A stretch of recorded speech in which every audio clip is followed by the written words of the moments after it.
Happy Friday, ladies and gents, boys and girls, and for some odd reason, Santa Claus, because Santa, for some odd reason, needs to have a Happy Friday as well.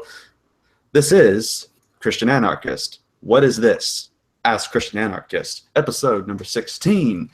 We are here. This is our, I guess our New Year's Eve special, because tomorrow is going to be New Year's Eve, which some people know it as the day of staying up all night, or some as the day of the night of drinking.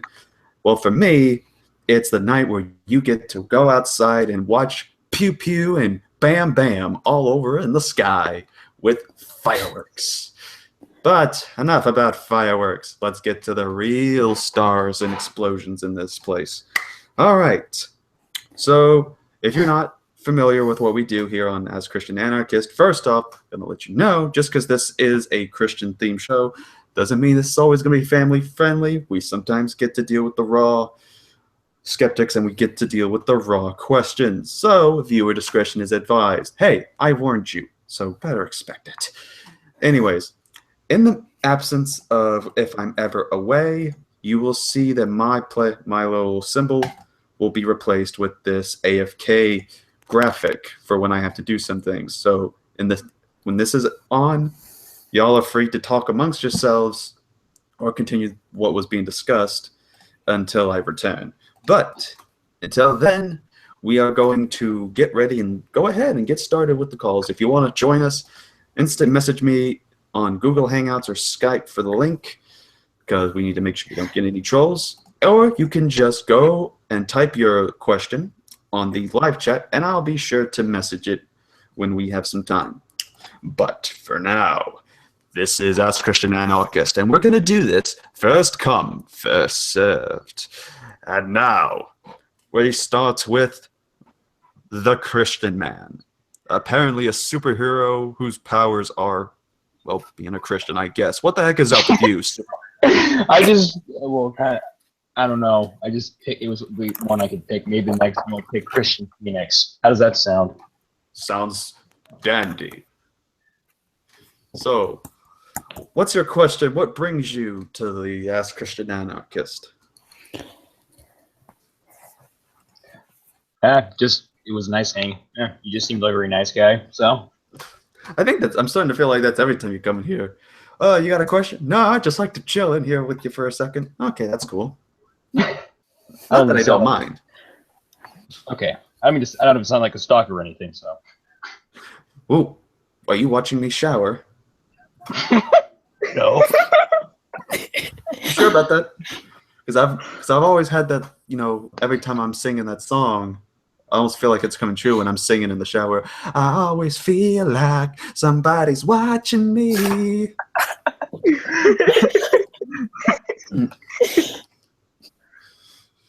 Anyways, this is an interesting start for the first 4 viewers of the show. Anyways, but I guess if you do have a question, we'll come to you later on, Christian. But well, I do have a question. How would you solve the youth dilemma? How I solve the what? Youth realm. Okay, I have 2 questions. What is the youth dilemma, and how would you solve it? I was gonna ask you because I don't even know what's the youth. What's what is? It's youth throw. From what I can tell, it's an old philosophical thing about the gods and the justice system with them. But let me look it up so I will get it right. So I'm trying to look online for this. This was from Plato, from the old philosophical realm.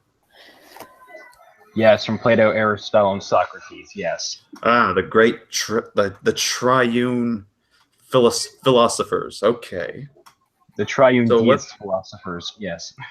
Okay, so what's exactly the this whole dilemma about then?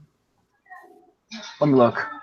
Okay, because I want to make sure I understand what you're talking about before I respond to it. That way I can actually, address your question and not answer something that's not a straw man. Exactly. So I'll look it up. Okay, while you look that up, we'll go to someone else in the meantime. But we will come back to you on that. So till then, we got Princess Gabriella, or otherwise known as Gabby. Gabby, how are you? I'll be okay. You'll be okay? Will you be fine, though? Eventually. All right. Well, what about awesome? Huh? What about awesome? Probably not. What? Why not? Because my ex-boyfriend might be dead. Oh, I'm sorry to hear about that. I am very sorry to Yeah. hear that. Yeah. I know what you're going through right now. I honestly do. Yeah, and I've had the same issue as well with one of my exes going through when I went through that issue. Because yesterday he made a threat saying he was going to kill himself. Mhm. And now he's not responding to me. Or his other friend. Mhm. So. Well, just keep in mind that sometimes was this because of a fight that y'all had when he said that he was going to kill himself or something? No, we didn't have a fight. But Okay. Did y'all get into a fight or into any kind of argument or anything around the time that he stopped calling you? no, not that it looks like. Okay. Well, He just was like, "Hey, Gabby," and then he was like, "I'm gonna kill myself," and I'm like, "What the hell?" okay. Well, all right. So, how old is this guy? I'm not sure. Interesting. Okay. Let me just try to say it this way. From my experience, normally some of the people, and you sound young, so it's the younger generation that I grew up with.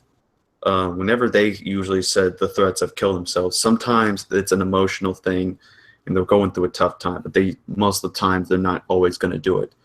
From my experience, the ones that normally do end up succeeding in killing themselves are the ones who never tell you about it to begin with.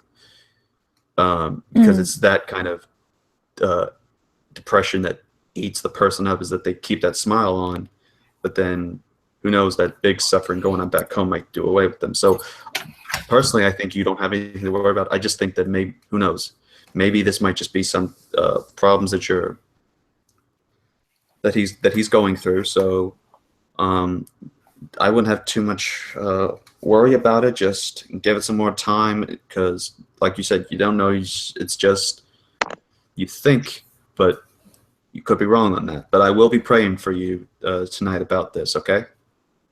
Thank you. You're welcome. Do you have a question that you want to ask? Not that I can think of at the moment. Okay. Well, if you got a question, just let me know, okay? Okay. All right. So, and now we were going to try to also get to General Han Solo, but apparently the pilot of the Millennium Falcon just left the building, probably using the warp drive. Anyways, so Xander, how are you doing today? Well, in pain. In pain? I can be completely honest, I'm in pain. We talking physical or we talking emotional pain? No, this is physical pain. Ah, great. You're going through the same thing I'm going through. In my ankle. I could have arthritis. Yeah, I've been told I'm probably gonna develop that pretty soon. To keep popping my knuckles and my. That is just a myth, actually. That is a myth. All right, well, there you go. Cool. The Mythbuster. So thank you for clearing that up. But yeah, that's arthritis does sound pretty painful, though. It is very painful. I'm hopefully getting a doctor's appointment soon. So. All right. Well, yeah, hopefully you get it soon. I mean, the sooner the better. Just like with my deal, I got my thumb smashed, and now I got it drilled, and now the pressure's off, and hopefully. Yeah, so you won't lose your finger now. apparently that's the bad news is that I am going to lose my fingernail. Oh. Apparently the blood there was too much blood that it already caused a big bit of pressure between the skin and the nails. So at some I point, believe it will grow back. it's gonna grow back. It's gonna grow back pretty quickly. Yeah, it's dead cells, so I'm it's not gonna. assistant. I don't know any of this human stuff. You don't know this human stuff. Are you an alien? No, I'm a Dun, vet dun, assistant. dun. I'm taking a vet assistance course. Ah. I say as I open You're my. gonna be a vet assistant? Yes. I want to be a veterinarian. Cool. I say as I hold up my vet assistance cheat sheet. Nice. All right. So Well, I finally found it, by the way. all right. So we'll be right Right. back and I'll answer. Well, actually, I don't think I answer. No, I didn't. I don't think I asked. Xander, do you have a question, real quick? Not that I can think of so far, but I'll let you know if I have any. All right. So we'll get to Christian Man's question, but I have to check something. Yes, unfortunately, guess what, people? I'm a man and I do laundry, so I'm going to have to be I'm not judging. Well, good. No one's judging in here. All right, so I'm going to be right back. So where are you? There you go. I'm gonna put this up, and whenever this disappears, I will be right back with answering. Hopefully, Christian Man has gathered what the heck the UFO holobodo dilemma. UFO dilemma. UFO dilemma. Yes, Do the UFO UFOs dilemma. exist? That would be- Yes, so that we can figure it out. So, but until then, I will be back. Sorry if the background noise. My father's watching old World War II. Well, I think it's not an old World War II. It's a mini series, I think. It's set in like World War II. So if you hear any yeah. Yeah. What one is it?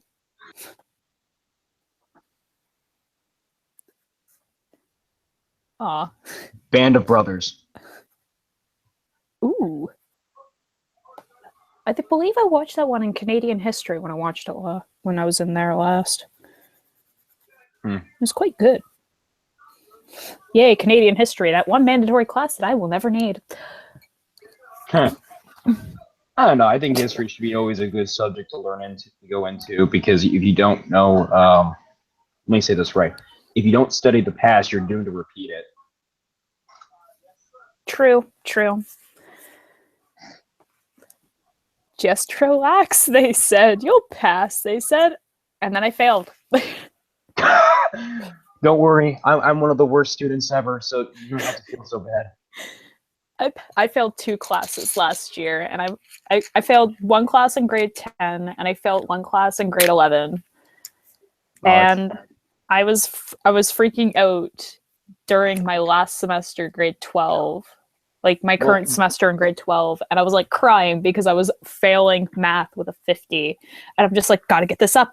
I pass in everything that I haven't passed in so far, and I'm just like, I'm fine. I'm making a 90 now.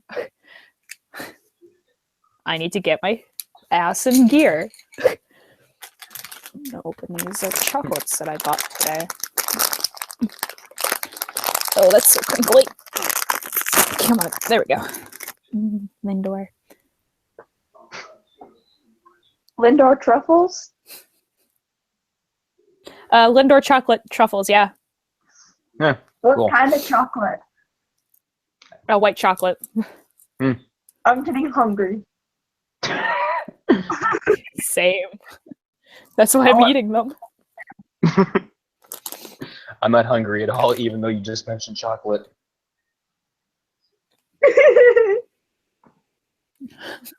I'm a man, I can take it.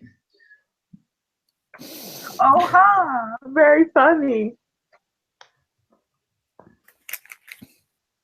I'm coloring a Doctor Who coloring book I got for Christmas. Oh, nice.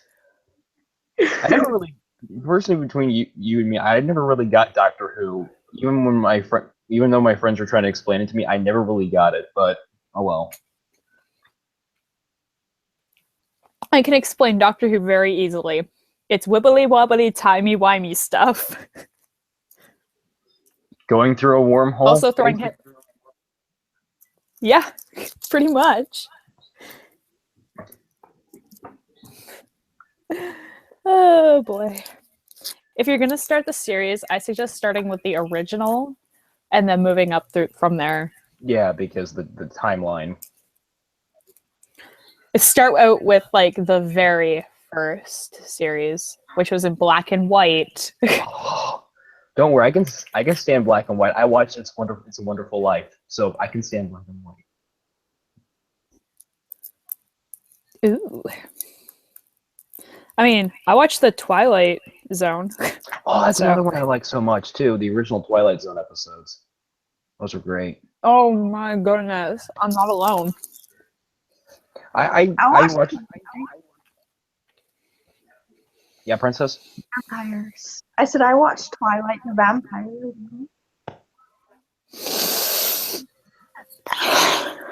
Don't go on an offer, Xander. Please, don't do it. Did you read the books? Yes. Okay, then. Hold on. Twilight's not literature. It was a bad movie. Well, I can't complain about the books because they were actually well written, but they weren't good. They were well written, but I just didn't like the layout. Okay. The movies were terrible.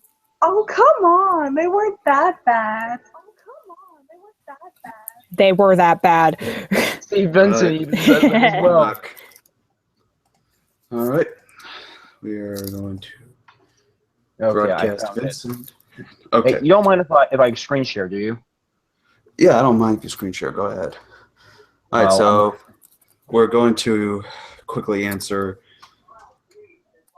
Sorry that Christian's question. Sorry that Yeah, I'm go. screen sharing also the Hangout at the same time. Double the hangout fun, as I always say. All right, so what's exactly is the UFO dilemma? Ethero dilemma. The Ethero dilemma is found in Plato's dialogue with Ethero, where Mhm. Socrates asks, Ethero is pious, is because loved by the gods is because it's pious, or is it pious because it's loved by the gods? Mm-hmm. The dilemma has major effect in philosophical theism. I'm just reading the Wikipedia page. I didn't even know much about it too. But modified form is morally good, commanded by God because it is morally good, or is it morally good because it's commanded by God? Ever since Plato's, you don't even have to read the rest of the paragraph, do you? So the question is basically is what is morally good commanded by God because it's morally good, or is it morally good because it's commanded by God? Yes. Is it good because it's good in and of itself, or is it good merely because God commanded it? Thank you, Vincent. Okay. Well, this is an interesting question that I've never actually heard phrased before. So I'm gonna stop screen share. yeah, Well. that's throwing me off. I'm looking at my gorgeous self in the face. But Or does he wield it because God is good? I don't know. Oh, all right. So Well, that's the thing. It's been argued that it's a false dilemma. Mhm. Okay. so it's my case, I think, concerning the idea what is morally good concerning God being within the picture. My view is that something is good. Not only, I think it goes both ways. Is morally what is morally good commanded by God.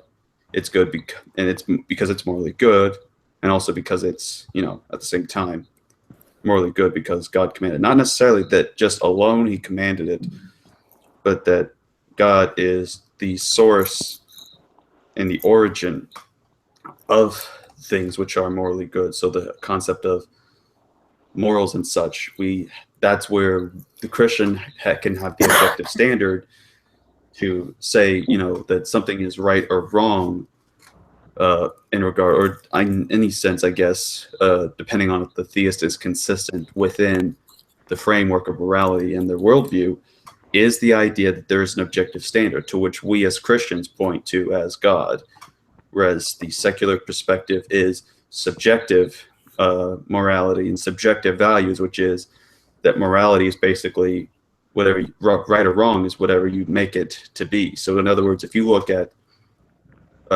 killing or rape, it's only right or wrong in your eyes, but not in someone else's. And so that's just it. That's all there is. There is no ultimate objection of saying that this thing is wrong or that this thing is right. There are some secular philosophers I've seen that have tried to argue from a objective standpoint, to which it's usually what the government says is the objective standard or something like that, or they have this interesting philosophical perspective, which I honestly think borrows from the Christian worldview still.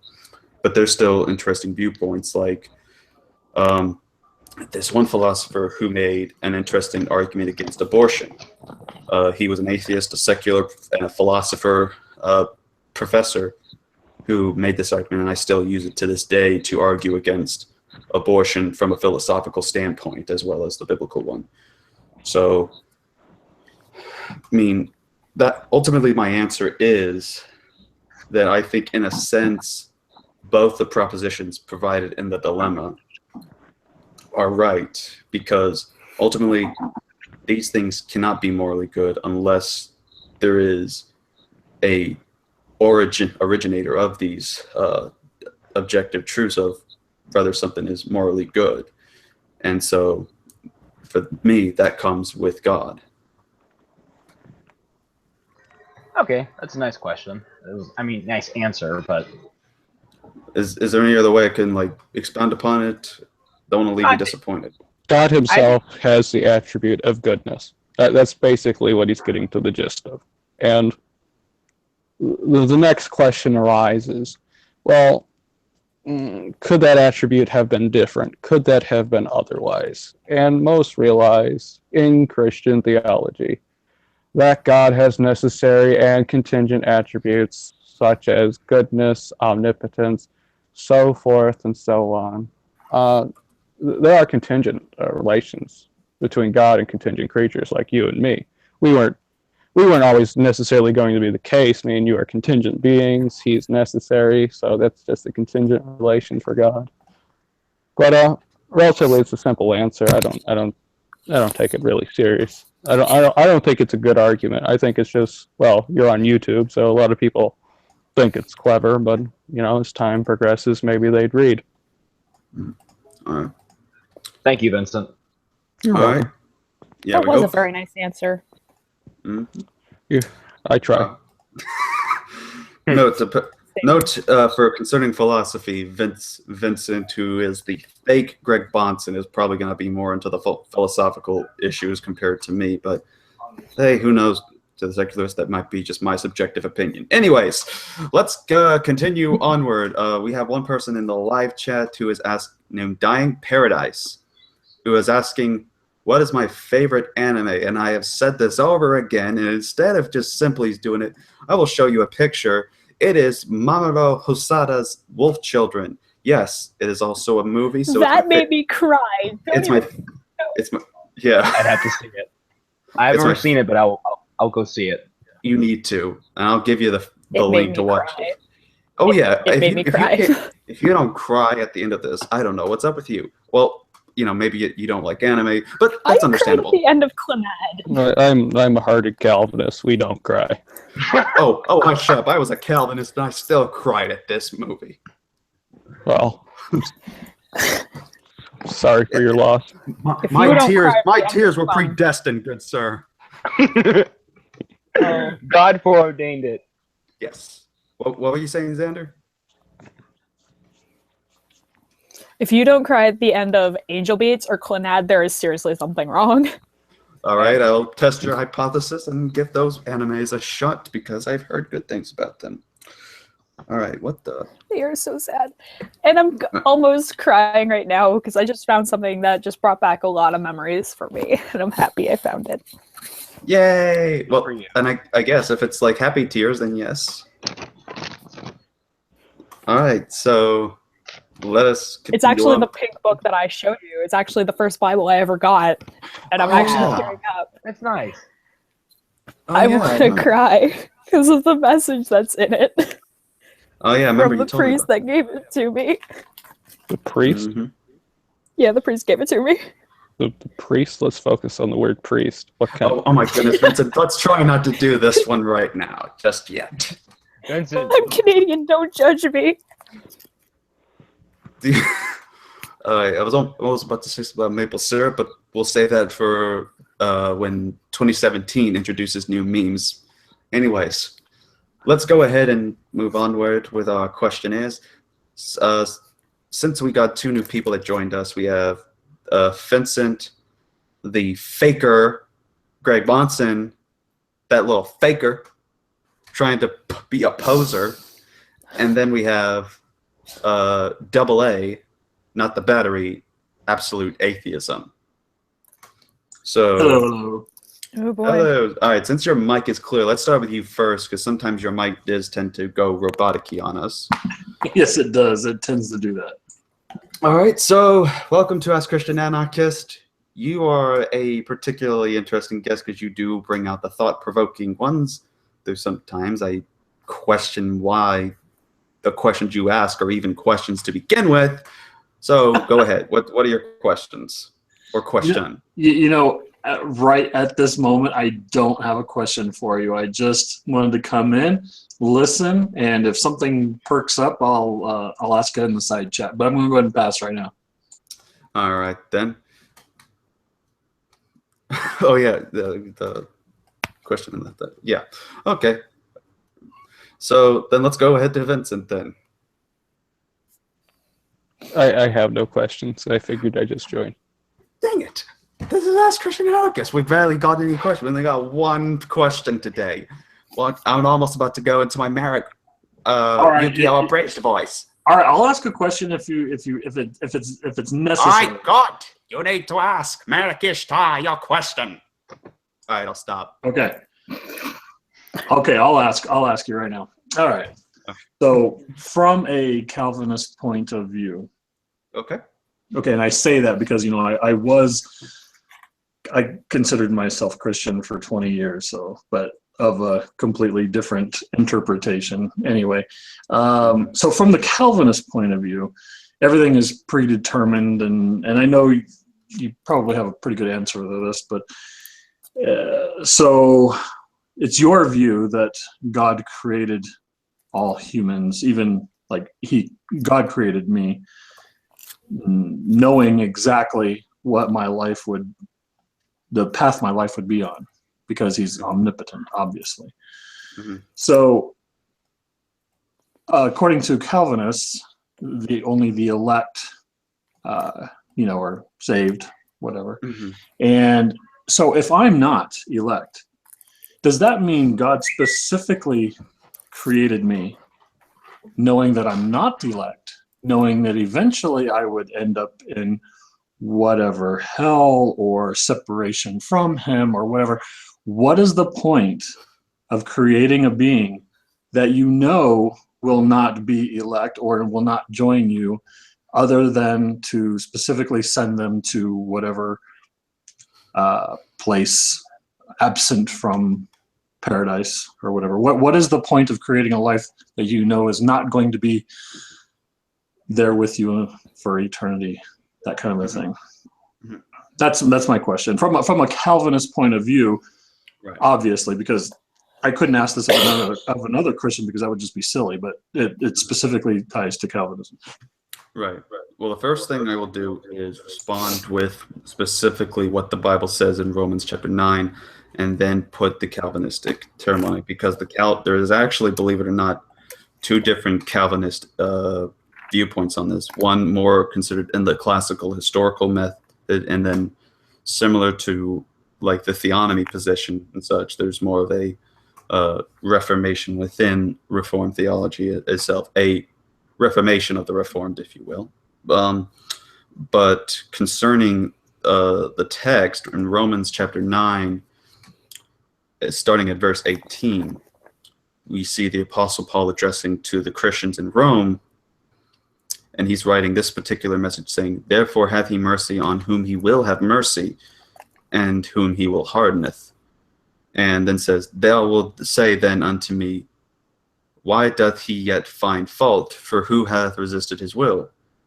And then normally when a question is usually asked in Paul's rhetorical perspectives, he usually responds with an answer. But instead, he answers the question with a question by saying, quote, "Nay, but, O man, who art thou that replies against God? Shall the thing formed say to him that formed it, why have you made me thus? Has not the potter power over the clay of the same lump to make one vessel unto honor and another unto dishonor?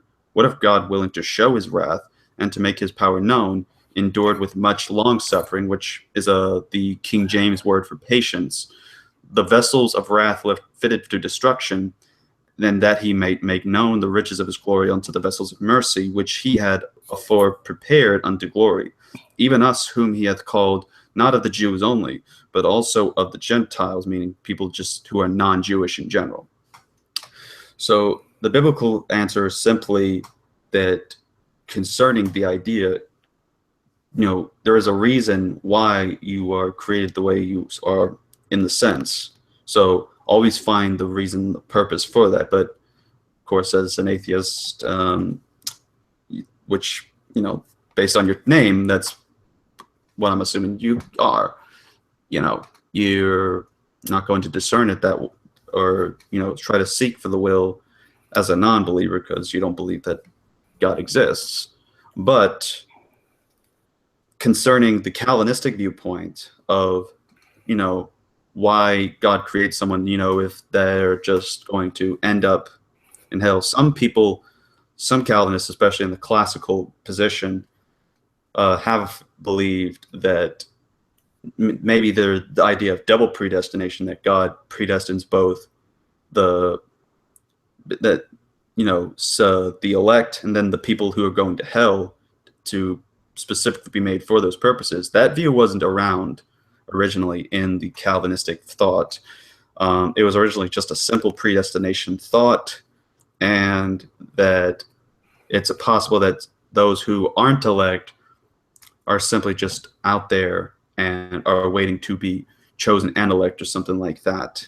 So there's been that whole idea within the classical thought of the Reformed Calvinistic theology, but then it comes later on with the idea of double predestination, which is the idea that, God ordains and chooses who goes to heaven and who goes to hell right at the very beginning. And I'm still on the fence on this particular case, but for me, based on what Romans 9 says, I'd say that concerning the question that you raise, I'd say that God is, as the creator, he is free to do whatever he wants. But I think that just because someone is going to hell doesn't automatically,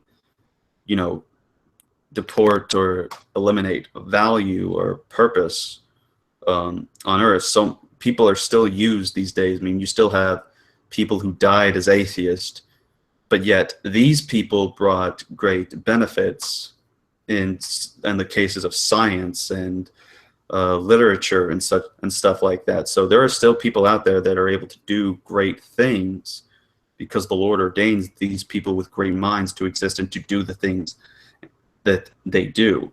So concerning the idea of the heaven and hell thing, my simple answer is specifically as what I read in Romans 9, and that, as some people say, don't just focus on the end results. Don't just focus on trying to earn or consider yourself if you're going to heaven or hell. Your life on earth matters as well. So, and that's one of the things why the Bible also says for Christians, not just be lazy, as, the people that James was addressing at in James' epistle, but in James 2, he mentions, we have to have these good works as a sign that we do have this born again regeneration.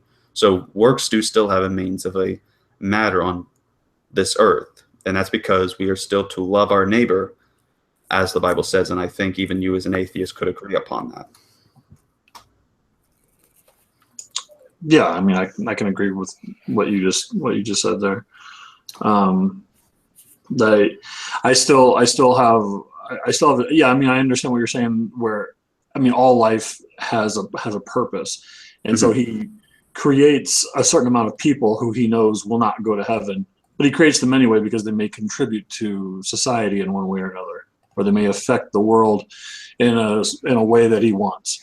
But that doesn't, I mean, that is an explanation for the people who do, but it's not an explanation for the people who don't. I mean, if you think about, 10,000 children die of starvation every day in Africa, they don't really contribute to society. I mean, maybe to their small family unit, but really, their life was not used. Okay, I guess someone could say, well, you don't know, if their life was used for any purpose or not. But I can't see the purpose of a child, dying of some horrible disease or starvation as being a tool to be used by an all-loving God. Wait, so you're saying you don't see it, or you see a reason? I didn't catch. I said I see the reason why people who are created, or from your point of view, people who are created that are not going to be elect. He knows this, but they're going to contribute in some, like the examples that you give, art and literature and blah blah blah blah blah. But that doesn't give a reason for the people who do not contribute to society. And why would these people be created, have a pretty much a horrific short lifespan, and then be? So can you define a person that doesn't contribute to society, then, that ends up dying? Oh yeah, I mean, okay, like a child, or like a person who is not fortunate enough to be born into a Christian society. Someone maybe in the Middle East, someone in the Far East. I mean, all these, like, Christians are Christians because they're born. It's cultural. If you were born in the Middle East, more than likely you would be Muslim and you would be preaching Islam.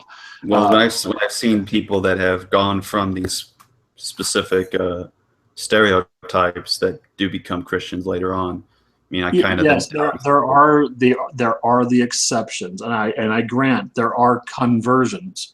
Yeah, they're just very rare. Okay. Right, but whether it's rare or not, I still don't count these majority aspects within this to automatically, disqualify something of whether or not if it's truth or not. Well, I mean, it would be one thing if hundreds of thousands of Muslims were converting to Christianity because maybe you might have a point, but when it's like one or two, then statistically you can say if you were born in the Middle East, you are statistically more likely to be Muslim because you were born there and you were raised that way. The small exceptions, the breakaways, really don't excuse the rule. Mm-hmm.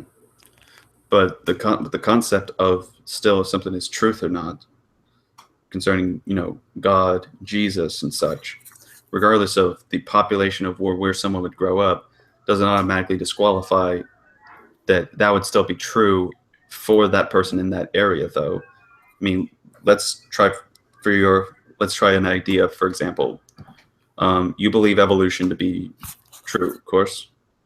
Of course. All right. So back then, there was a time when, there was a big controversy about it, and not too many people believed that this was an idea that was a viable option, right? Well, sure. There wasn't enough. Yeah, there wasn't enough education on the matter. Yeah. Right. So, does that automatically then disqualify its truth or its, being an actual thing, or is it simply the knowledge or the amount of people that are, that know about this stuff? See, I see what you're doing. I don't see that that's a fair comparison. they're two completely different things. Whereas, say, like, okay, this religion, well, more specifically, God has been around since, according to Christianity, that he's been around since before humans, and evolution is something that we've come to understand as a whole. I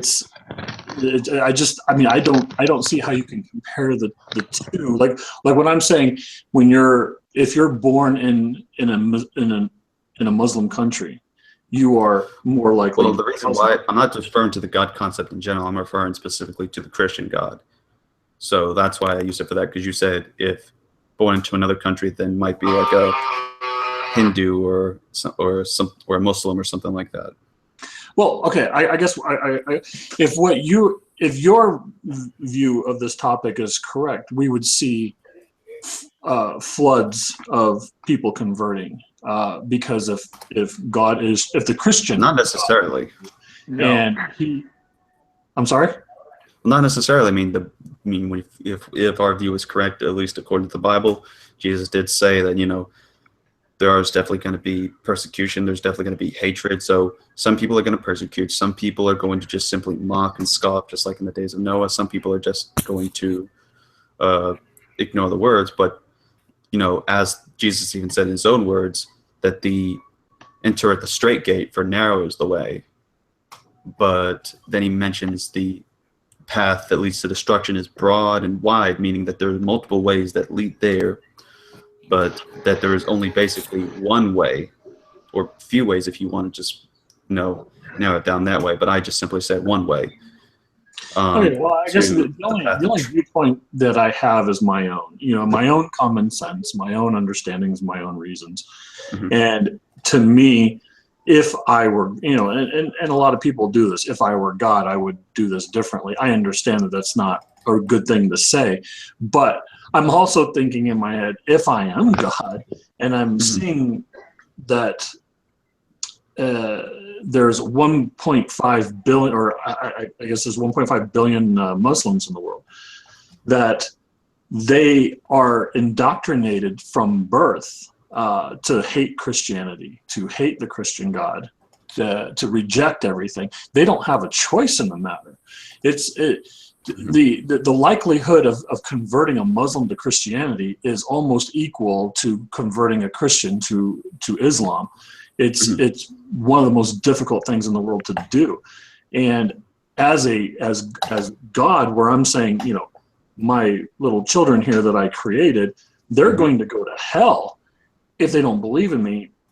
And they're growing up in these countries and these cultures that specifically, like, it doesn't seem like a very fair system that a kid born in the Middle East is going to grow up only knowing Islam and only knowing his culture, and he's going to hate Christianity. He's going to know about Christianity, but he's always going to be taught to hate them. And when he goes up for judgment, absolutely. Can I get back with you on that? I got to take my epilepsy medication real quick. It's 8 o'clock, so it's that time for me. So I'll be right back. Just talk amongst yourselves for a little bit, and I will return shortly. Now let's be cordial about it. I'm back, people. Hello. Hola. Hola, ¿cómo estás, señor? I can't speak Spanish, but that's the only one I know. Bonjour, comment ça va? French? ¿Por qué no puedes hablar español? ¿Por qué? Oh, Spanish still. The Canadian panics. Hola, ¿cómo estás, señorita? You're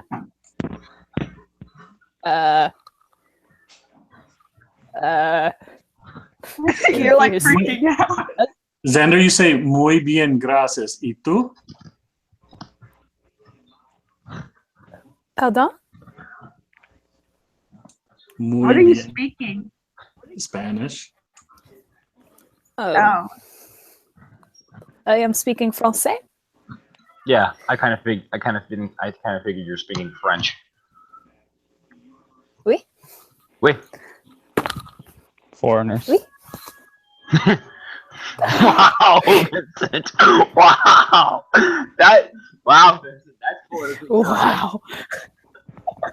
Anime or Actually, I am still in Canada, and I am very happy here.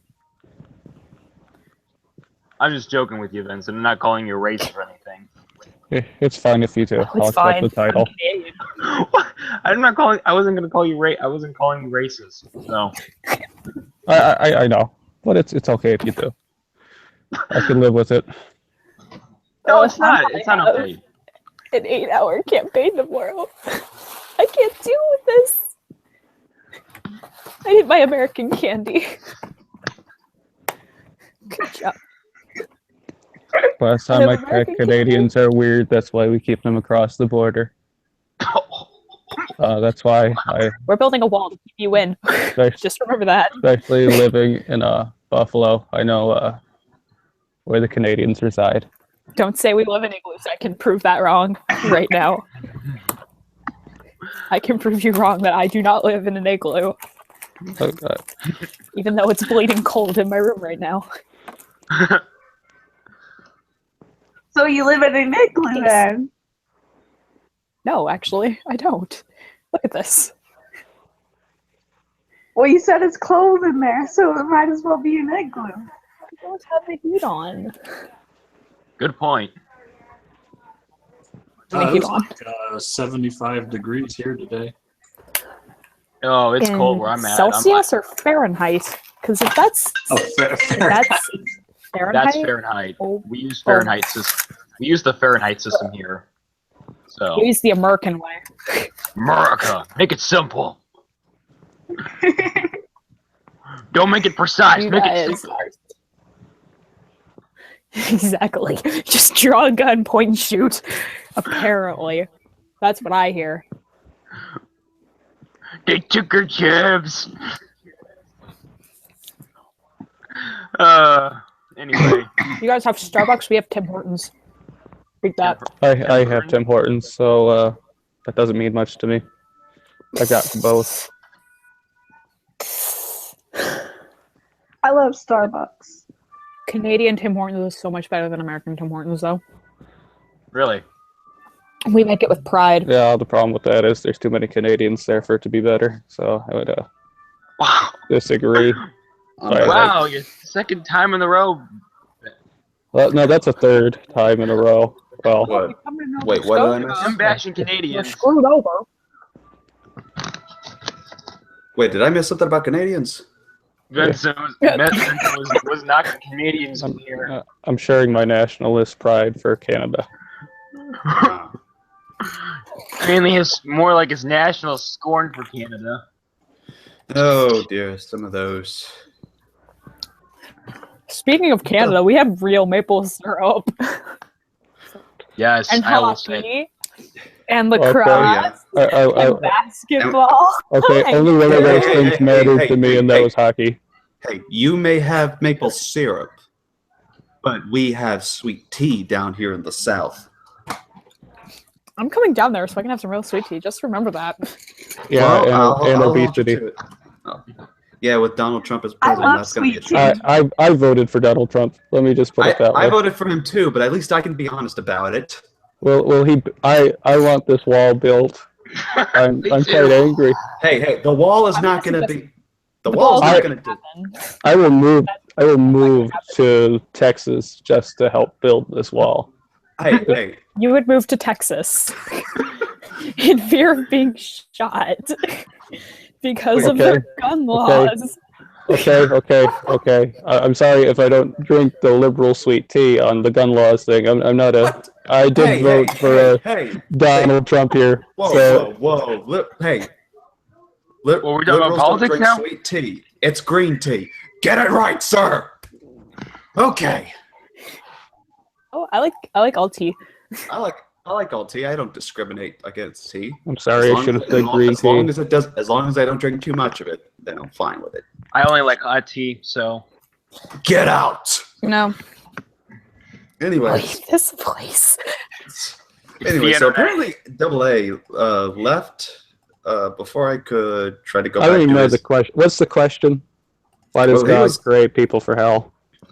Well, it was not just that. He was like trying to see the purpose in things for like, you know, you can understand, you know, the contributing to society and say like America and such, but in say a country in where Islam is the popular religion, someone grows up to be a Muslim, and is taught about Christianity, but is indoctrinated to hate it, and just knows about the doctrines of Islam. Then what good can this person contribute if this person just, you know, knows about Islam, hates Christianity, and such? Again, I'd have to understand what the person the Islamic psychopath stabbing people at a nice college campus can do for God is to be an object of his wrath.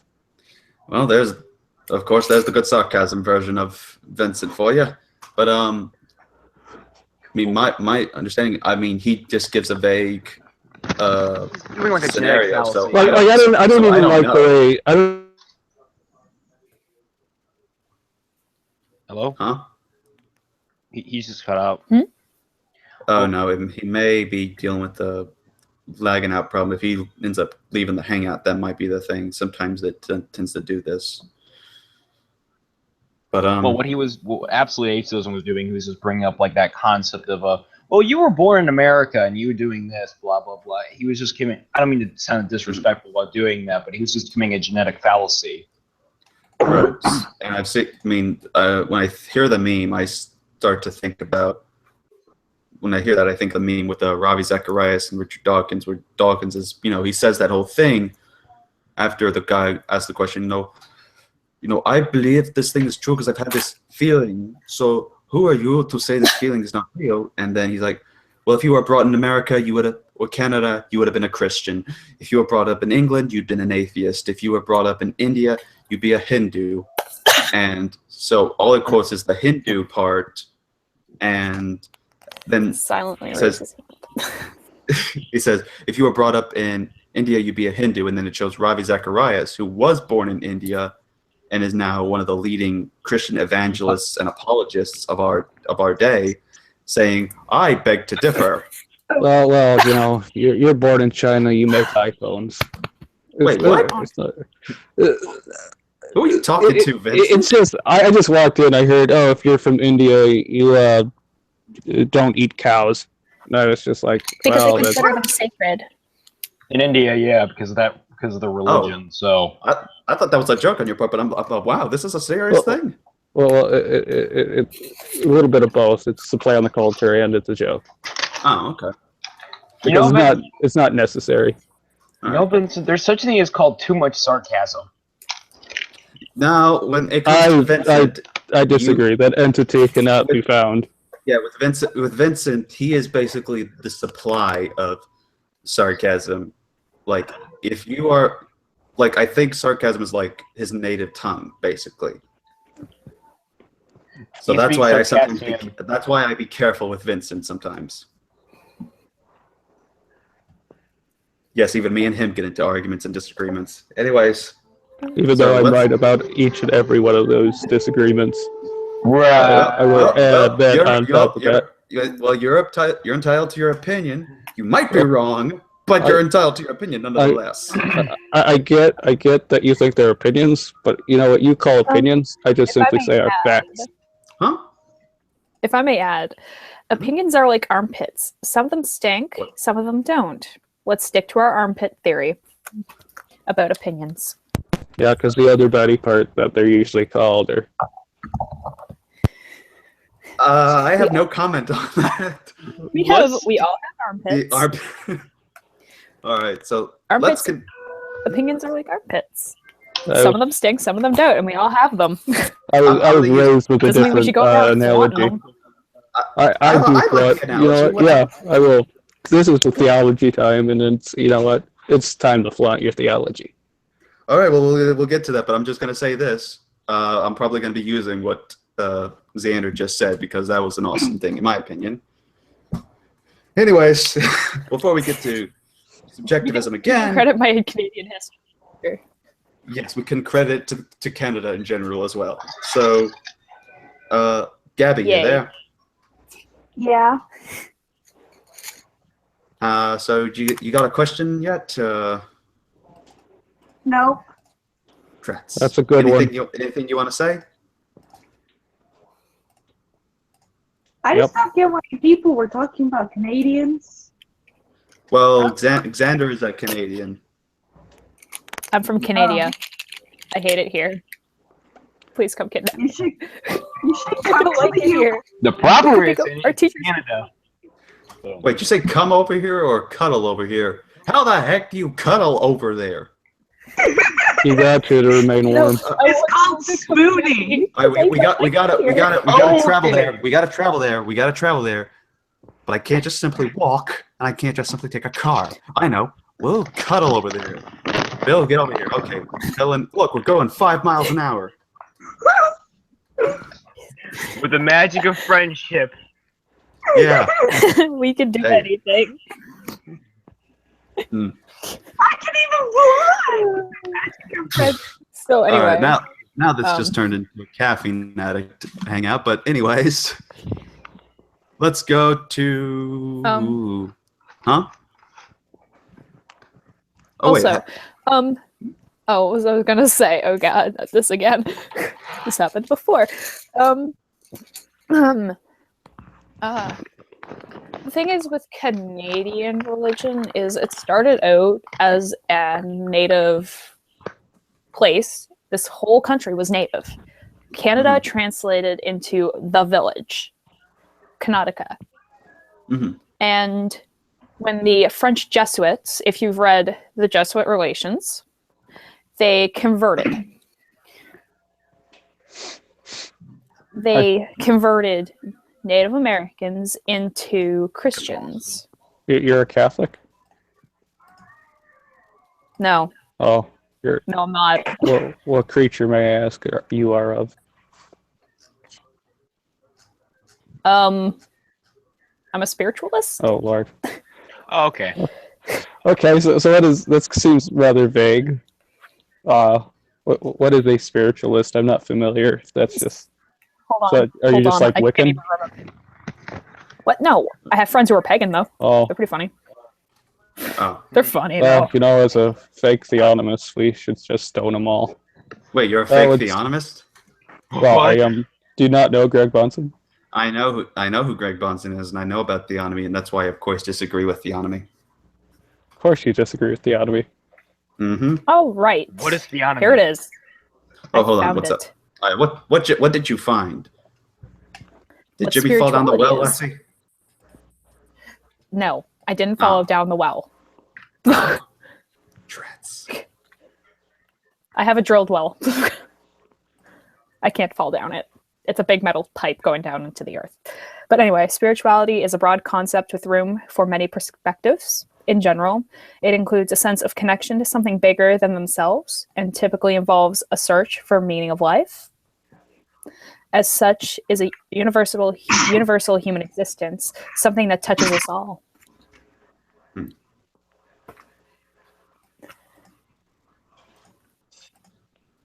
Okay.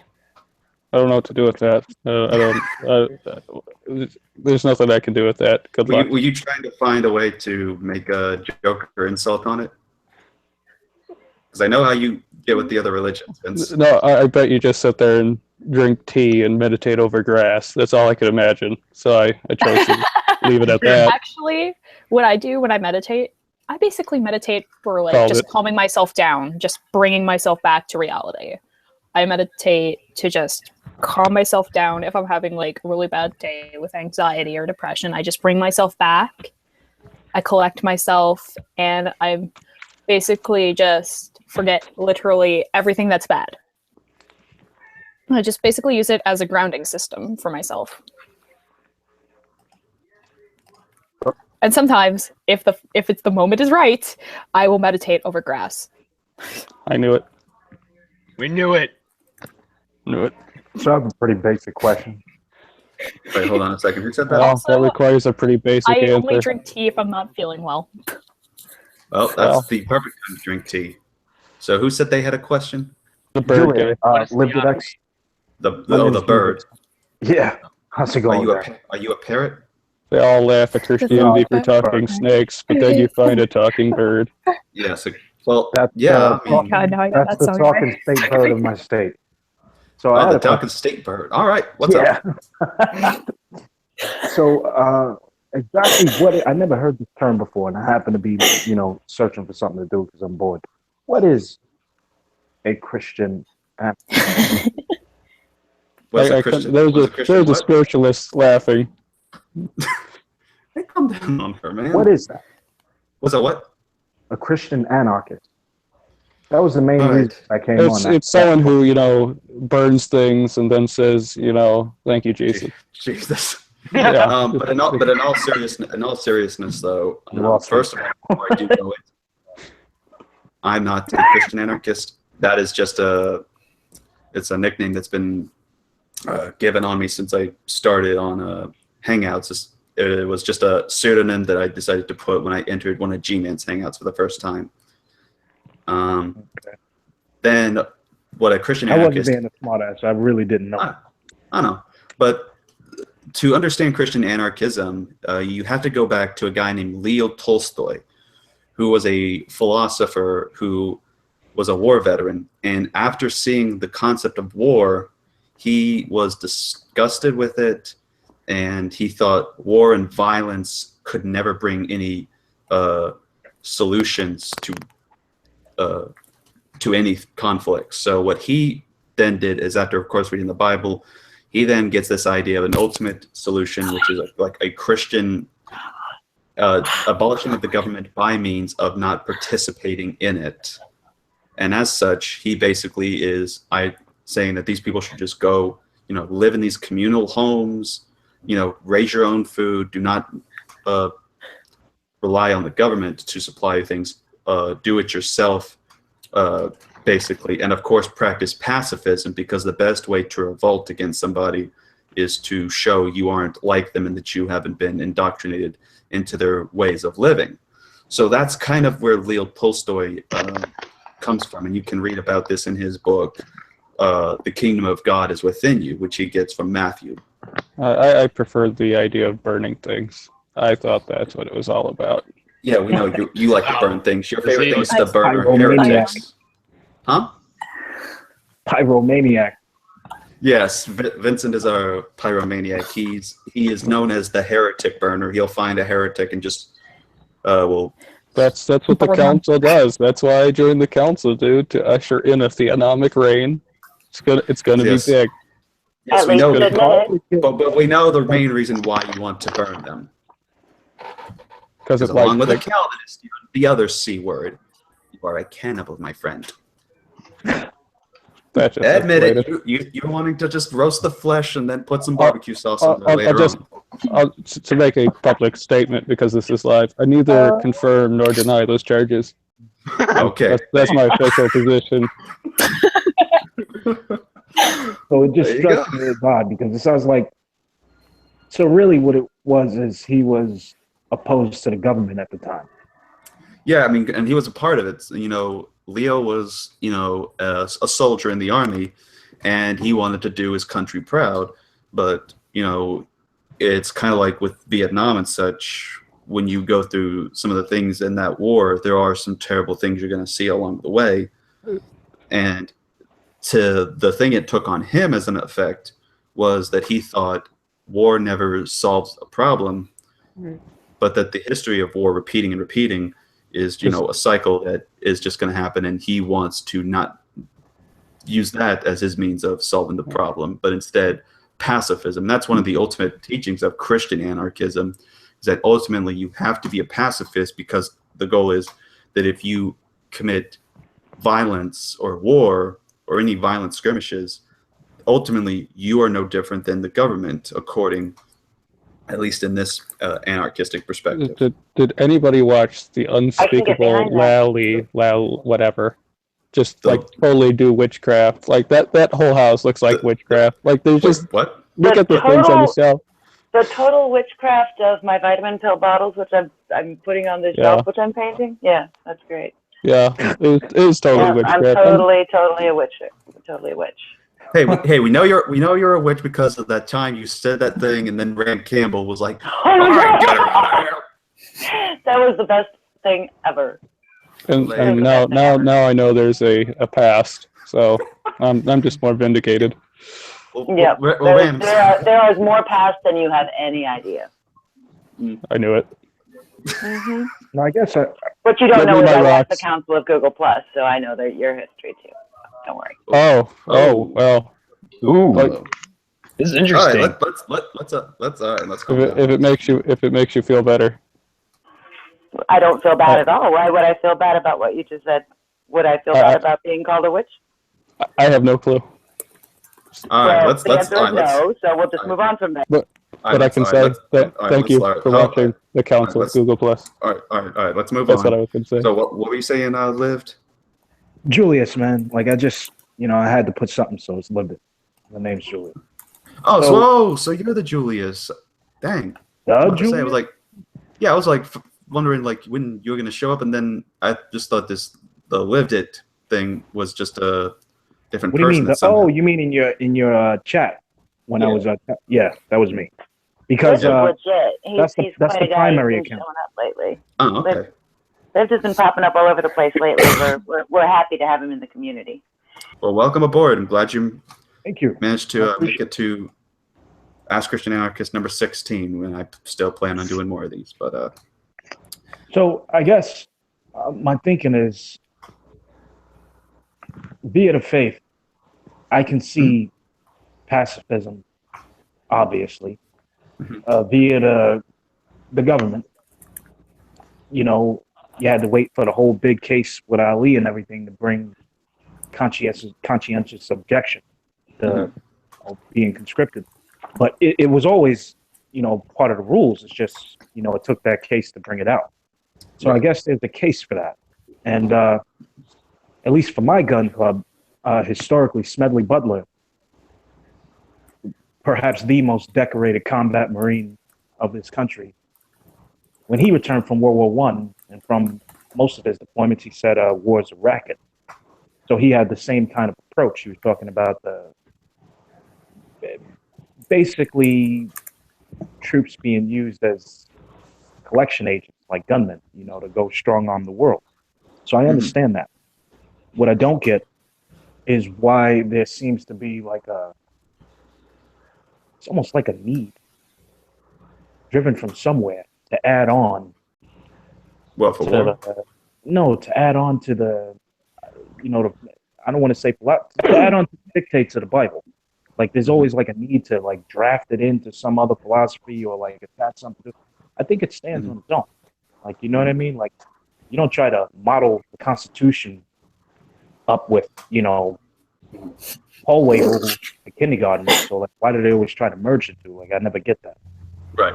So They seem like because it seems like to me Christianity seems like such a distinct, philosophy or whatever. Yeah. Before I answer that, Xander, you okay? I don't know. Are you looking at a I funny just saw the picture or best something? thing on my top. Oh, I thought she was sneezing. I'm about to say, what the heck is Yes. It sounded like she was sneezing. It I sounded like she just was saw the best thing ever. I'm scrolling through my Alright, just, social media, All right. Well, whenever you're not talking, and all I see is the quote is, I "I got Christian, 4 basic food groups: Right. I'm gonna mute Christian Mac. We're getting beans, some. bacon, whiskey, and lard." All right. So, but if you're not speaking or anything, like, is it okay if you mute your mic because Oh, someone sorry, my bad. I forgot to do that. I was someone lived. No, I wasn't something. talking about you, Liv. It was because when you were chuckling a little bit, Liv's audio was kind of cutting in and out, so it was kind of hard for me to hear him. sorry. I forgot to That's- click the mute button. It's okay. But so Liv, you still there? I am. All right.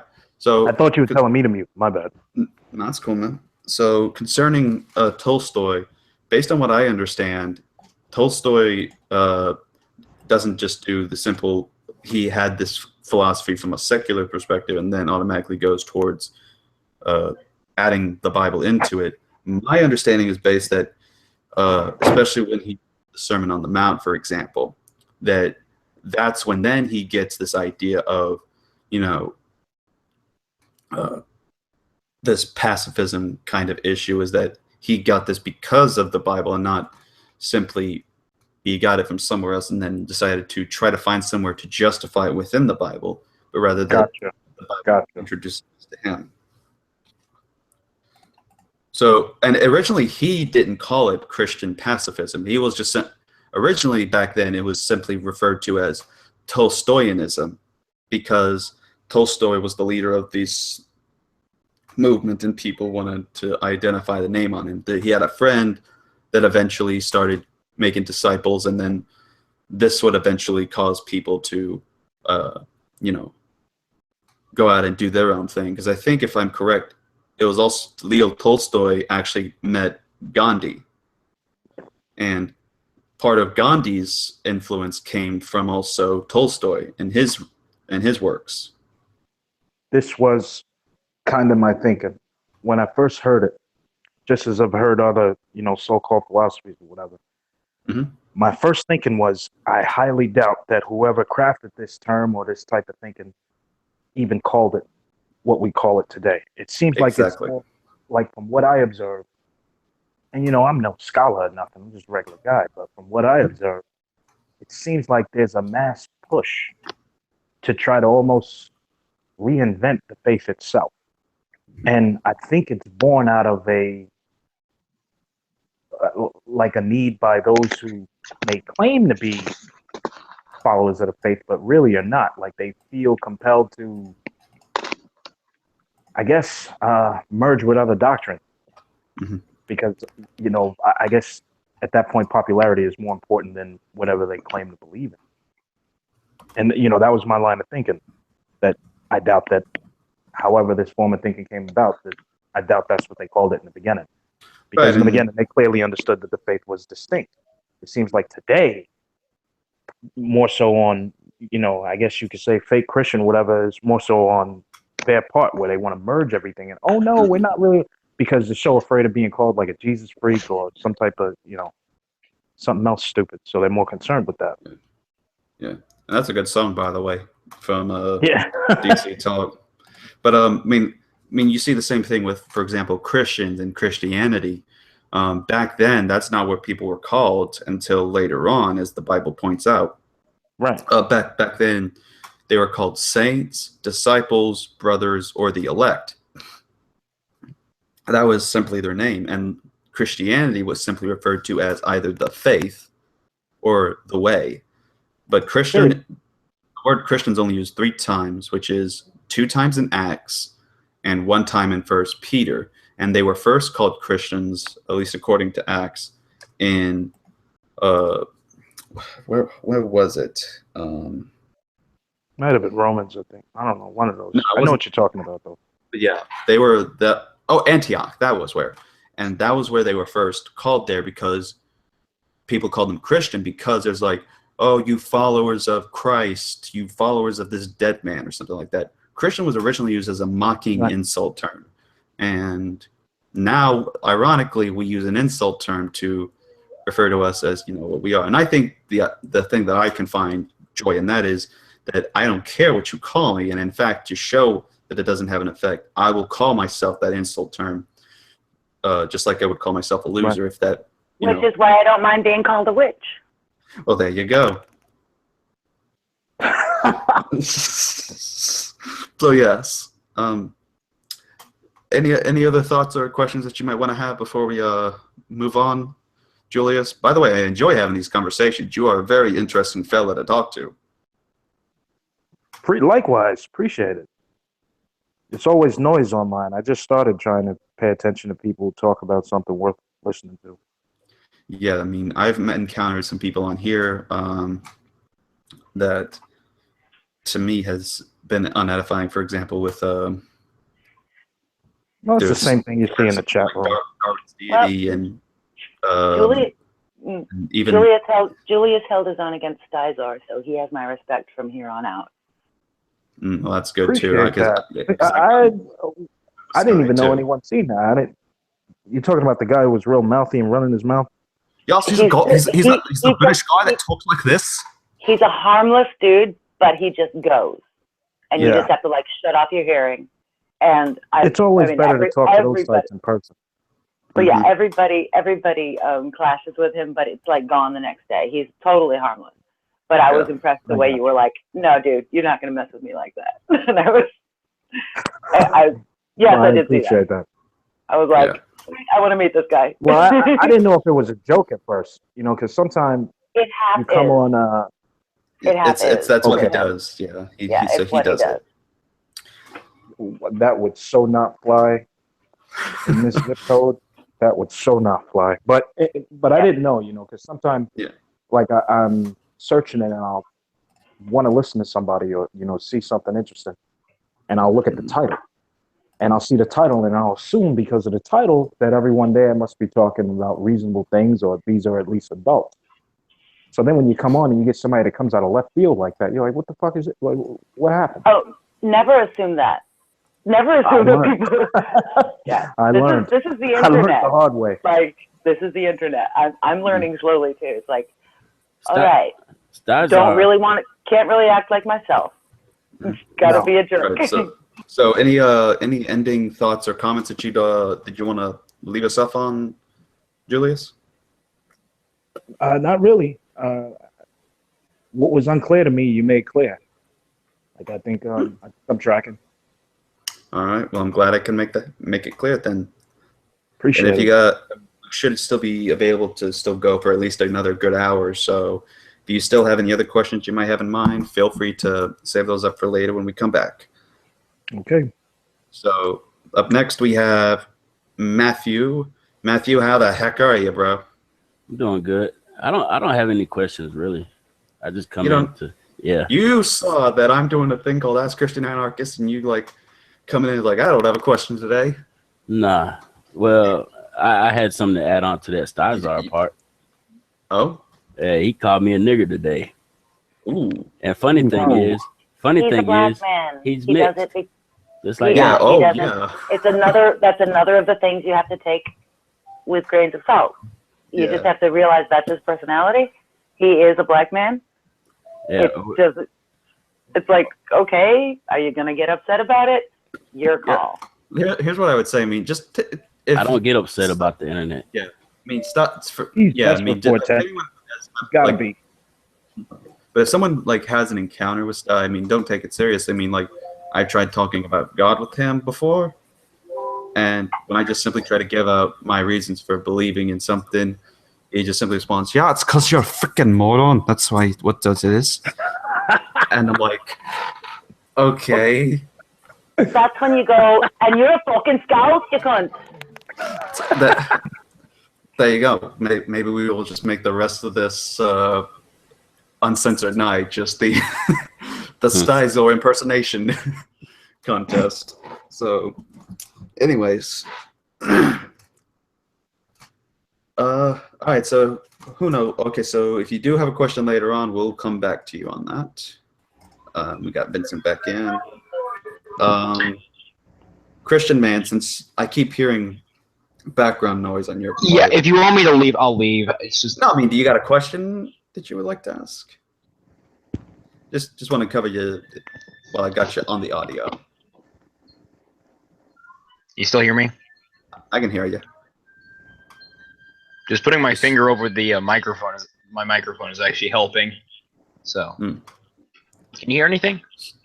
I can barely. Just do you got any question or what's up? I forgot. Well, he's trying to help prevent the movie from being heard. Then he's like, oh. It's like we have apparently my efforts were on this were too much. Well, can you send? Well, since you have my email, can you send like some of the books you recommended me? Well, I think I sent you some of the books that I did recommend to you. All I had was the Always Ready by Greg Bonson. Okay. All right. But other than that, that's about Do it. do you actually think that Bonson's method is legit? For some of the things I chew at the meat, spit out the bones. For example, I'm not a full-born hardcore presuppositionalist. I'm a combinationalist. So in other words, I use the idea of the evidentialism, the classical, the presuppositional method, and even some of the existential apologetic approach. And well, no, I've heard you argue before. I'm just wondering if you think what he does is legitimate. there are some things that he does. Do you think it's honest? There are some things that I see from him that I think are honest and legit. But then there are some things that I disagree with. I got mostly introduced to his work from the works of Seitan Bruggencate, as well as Reformed Apologetics Ministry's video called "Atheists Don't Exist."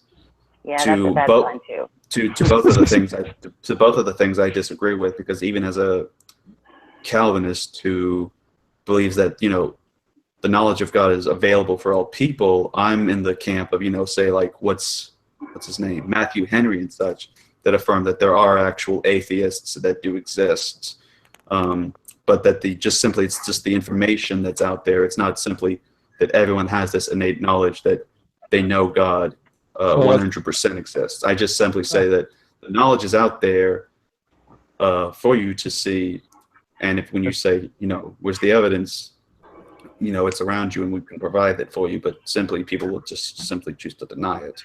Well, what about people who have experiences that lead them in different directions than yours? Mm-hmm.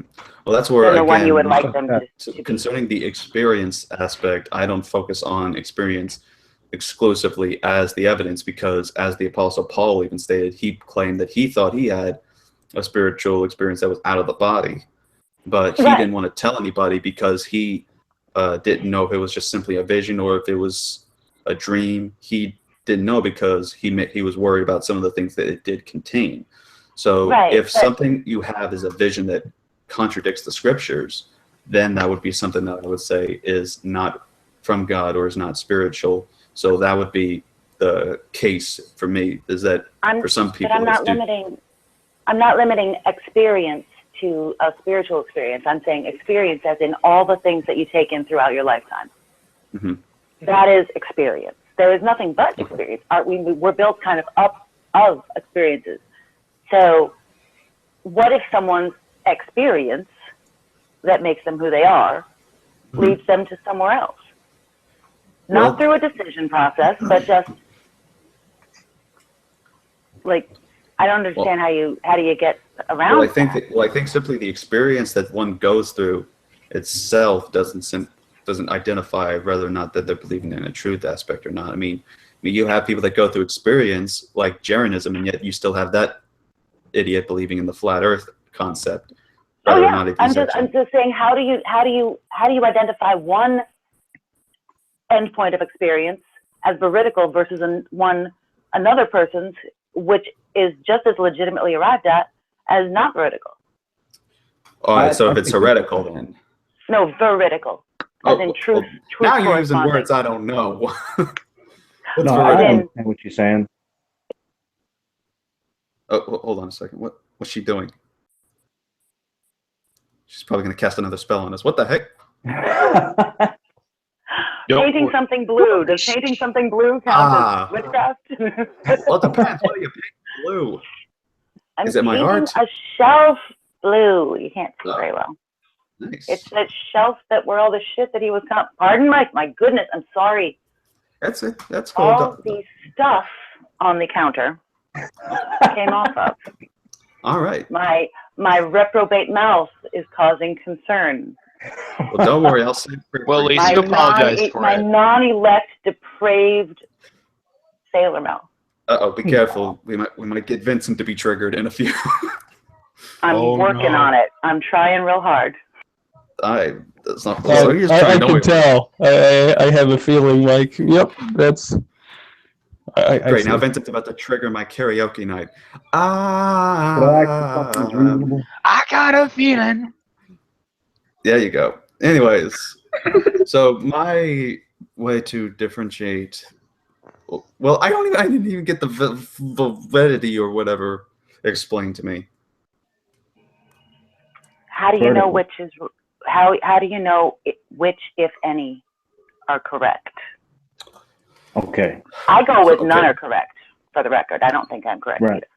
Okay. Right. So the way that I would go about defining whether the experience is correct is testing the standard of which to identify, say, the truth claims of which one is going through these experiences. So some of these experiences include learning things, obtaining knowledge about something, whether it be through books, whether it be through any forms of media like art or articles or debating formats like we can do in these particular instances. And I've certainly learned some things from the debates that I've had in the past. But ultimately, I think that we get our information as well from a standard, from trying to also determine things. So otherwise, I mean, for example, in debating, why would we debate something? And, what's our point in it? We try to hope that this thing is true. And so ultimately, that's why we have the debates, that people can help and determine if it's true. And that's where we just provide the case and people can look it up themselves. And ultimately, that's it. It has to eventually go back to somewhere, which is the ultimate standard, the objective standard to what's true and what's not. So for Christianity, it would come to the Bible, ultimately. I don't see why one would think that one necessarily has access to whatever is true. Right, so what? I don't see that there's any reason to think that any human would have access to what is true. That any human would have it, like, what you're talking about, like if the person is poor or something? No, have access, as in experiential, as in what's in our heads. Why should we think that corresponds to what's outside of our heads? Mm-hmm. I don't see any reason to think that one human's perspective is more valid than another's. I just don't, and that's, yeah. All right, so to me, the other thing would have to also involve the consistency within where the standard comes from and what their position is within their experience. If they can have a consistent worldview or a consistent experience within their life, then I ultimately think that helps lead to the cause of truth as well, is that we are able to distinguish between truth and false based upon consistent and non-changing truth. What would that be? Like, what do you mean? What would that be? That could go for any topic concerning the truth aspect. All right. When you say consistency, that's pretty important to you, huh? Yes, as in non-contradiction. Not simply non-contradiction, but rather that this thing stays at a consistent rate, meaning there's no simple just skips over the patterns over which the worldview focuses on, or at least something is focused on. Do you think that people who hold to your traditions share a worldview?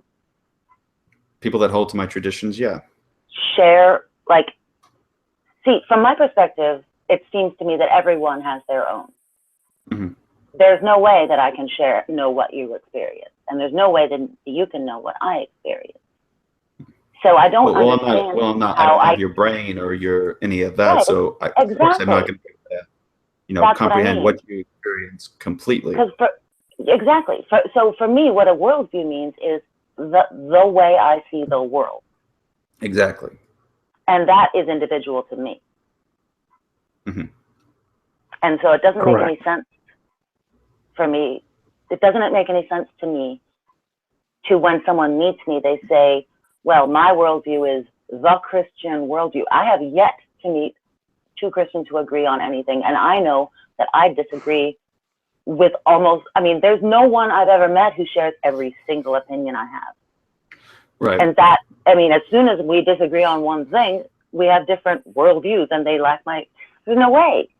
There's no way that they could be me. In order to share a worldview, they would have to be me. Right, but it's the same. But here's the thing. you have those things which are considered adiaphora or non-essential issues. So they can still have minor disagreements and still be able to be in the same worldview, but they agree on the essentials, basically, which helps identify with what is called the Christian worldview, for example. I'm asking a more basic question. I'm not really, I know what you mean when you say the Christian worldview, but I'm saying that doesn't resonate for me. It doesn't say what I mean when I say, because I don't think that, I don't know. It seems like just such a massive generalization that I find it just completely incomprehensible. All right. Well,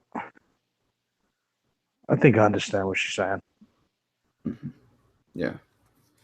But there is a such thing as I guess you could say, Christian perspective, or what should be a Christian perspective. At least in so much as, geopolitical concerns or major social concerns, topics like that, there is a such thing as what should be a Christian perspective. Now, whether you see that in people or not, that varies, obviously, because no one's truthful or honest all the time. I'm willing to bet that Vincent thinks that the way things should be is theonomy. I'm willing to bet that you don't live. Say that again? Which is the Christian world? Which is the Christian goal? Theonomy or not theonomy? Theonomy. Is this like somehow synonymous with like a theology, or like? No, theonomy as in rules, as in laws by the Bible.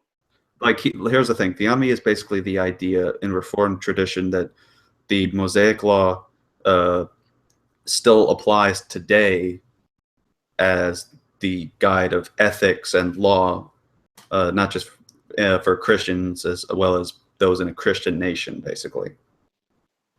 Well, now we're talking about a fact of law. Yeah, think about dominionism, Reconstructionism, that kind of thing. A lot of people agree with that. A lot of people don't.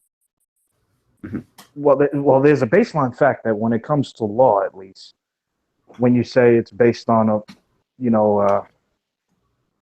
basically Mosaic law, biblical law, I mean, these are, at least in Western law, this is a fact.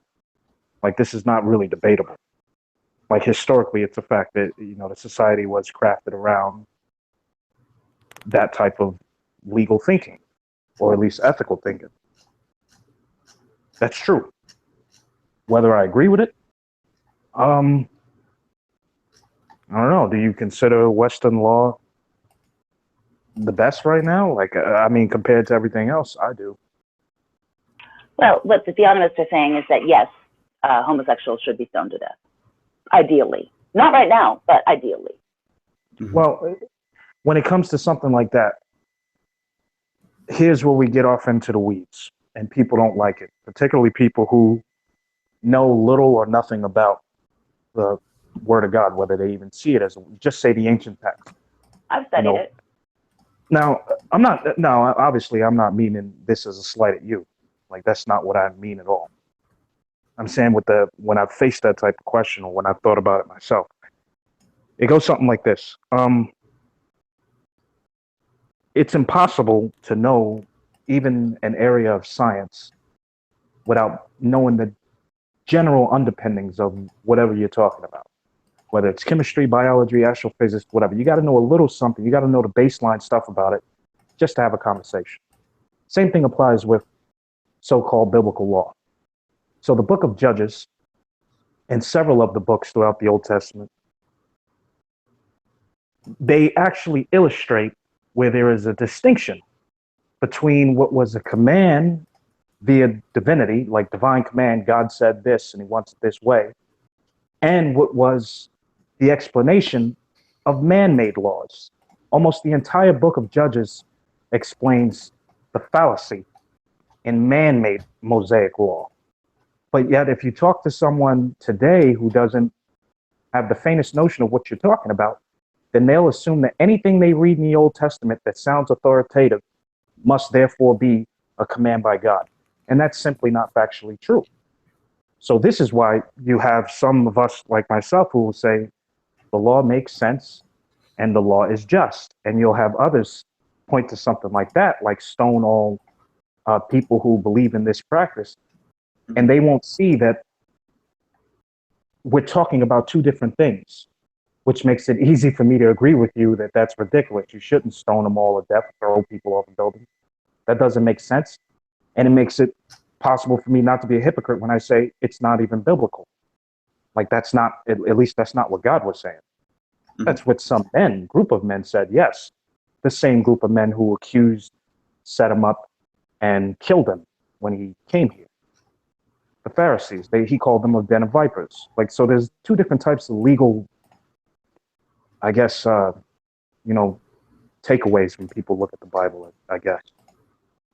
And not to sound like a hypocrite, I'm no holy roller. Believe me, if you heard me with that mouthy guy, you know I'm no, That's why I thought that you would probably not be into. I was just using it as an example of where people can share can quote share a worldview, but yet have totally different perspectives on things. And so I don't think they actually share a worldview. That's my only point. I agree. Yeah. That was my only point. Because I could have a biblical discussion anytime on worldview through that and the way I read the way I read your text and the way I see it fitting into the cultures, and I love talking about that stuff, but that wasn't my point. Yeah, I didn't mean to go off into that direction. What it was. That's cool, man. Yeah, it's just, you got to explain that, because if you don't, then you'll have two reasonable people understanding something that is immoral, unreasonable, whatever, and it'll sound like one of the reasonable people are saying, yeah, we should keep doing this silly shit. And then, that's when the conversation turns into an argument, because it's like you're talking to someone who's unreasonable. And the best way to get around that is you have to explain this. You're looking at two different intents when you look at Old Testament law. Man's intent, God's intent. Totally different.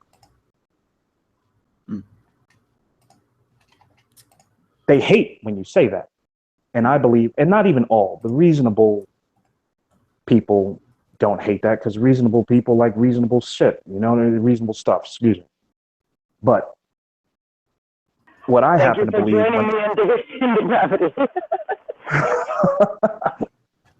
What did you say? I said I'm a corrosive influence on my hangout. Let the cursing abound. All right, so you gotta wrap up with a few more questions, and then we'll be clocking in for the night, and then take it to the off-air party. Which, if some of you wonderful, gorgeous people, especially the ladies, call me, wanna join us, just head up on the Google Hangouts and ask me for the link, and we'll get you in here. But can I join the off-air hangout? Did you ask me for the link? Good point. Yeah, you're invited. But yeah, so we're about to see if we can get some other deals going on. So, and apparently Matthew just left, so obviously he's not going to be asked a question. I don't know why. I'm just so weird tonight. Who knows? Maybe because PC Myers has been present in our deals and Christian has music going in the background or a movie. Who cares? I'm sorry. It is okay. I said it's okay. Don't have to worry about it. No, Cameron's the guy with the castle. Huh? Okay. I was trying to figure out who. They got two icons I recognize, but Cameron's the one with the castle on the hill, right? Yes, that's the Tower of Babel, right? Oh, okay. Yes. Castle on a hill, Tower of Babel, whatever. Rainbow. Same difference. Yeah. It's Cameron, my favorite closeted modalist. Yes, I am a modalist. I like the Chrysler building. Yeah. Wait, no, not modalist, Molinist. Why did I get that mixed up? I am definitely, I've definitely a closeted Molinist. You're right. I just thought he just called you a modalist, so it's just like, sorry. I did, and I'm like, I want to take that back because I know he's not a modalist. I met Cameron once in an off-air where Josiah, little Josiah boy. I mean, Brother John, Brother Joe, Bro Joe saved by grace. Yeah, that guy. Yeah. Was yelling at me. Yeah, I know of Bro Joe. It was so funny, and Kevin was like, I don't know what to do now. Yeah. There's a reason why I'm no longer. What's why I have Bro Joe blocked on Hangouts and Skype. I think most people do. It's a good policy. Your mic is What'd he do? What? Who? Bro Joe? Bro Jose, yeah. Yeah. Let's see. He's just annoyed me with stuff before. He just keeps wanting me in a hangout or a call and just addresses stupid questions and just stupid things. He acts like a child. To be fair, he is a child. To be fair, Yeah, he is exactly. Yeah. And what he wants is to act like a child on a playground and invite adults for adult supervision. That's all this guy does, and that's all he is interested in. I'm not going to participate in that. I'm engaging in either Bible studies, edification, or engaging in thoughtful debates with believers or non-believers. And if you're not providing any of those, or at least a decent conversation, then we get to move on. Because Bro Joe basically just repeats the same quotes from John MacArthur and James White, and then talks about, ooh, Alex, you rich, boy. And then talks about his Instagram, and I'm like, I'm not into this. I'm here to study the Word, and I'm here to at least have a decent conversation. If you're not going to provide that, then, there's nothing for us to talk about. He said I was a stalker pedophile because I called him by his name of his first account, which was Josiah. I said it. Yes. Oh, you are a child stalker, rapist, person. Yeah, that's it. He's immature and has said some very stupid. I was like, one, it's the first time you've ever met me, and two, what the fuck? I didn't put that. I mean, what? Yeah.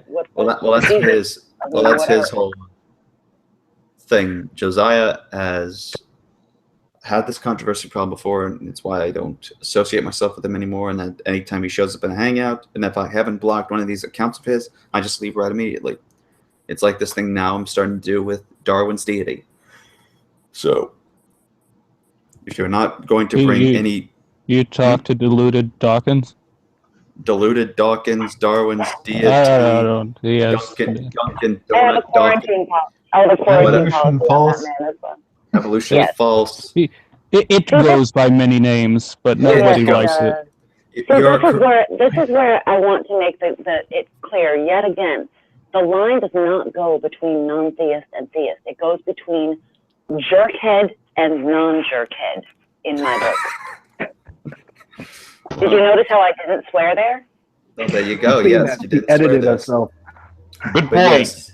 But yeah, and I just want to point this out from what I've understood from at least the presuppositionalist friends that I have, like Jimmy Stevens and One Way Apologetics and such, that they are very big avid readers of Greg Bahnsen and Van Til, who was an influence upon Bahnsen himself, and all these other presuppositional works.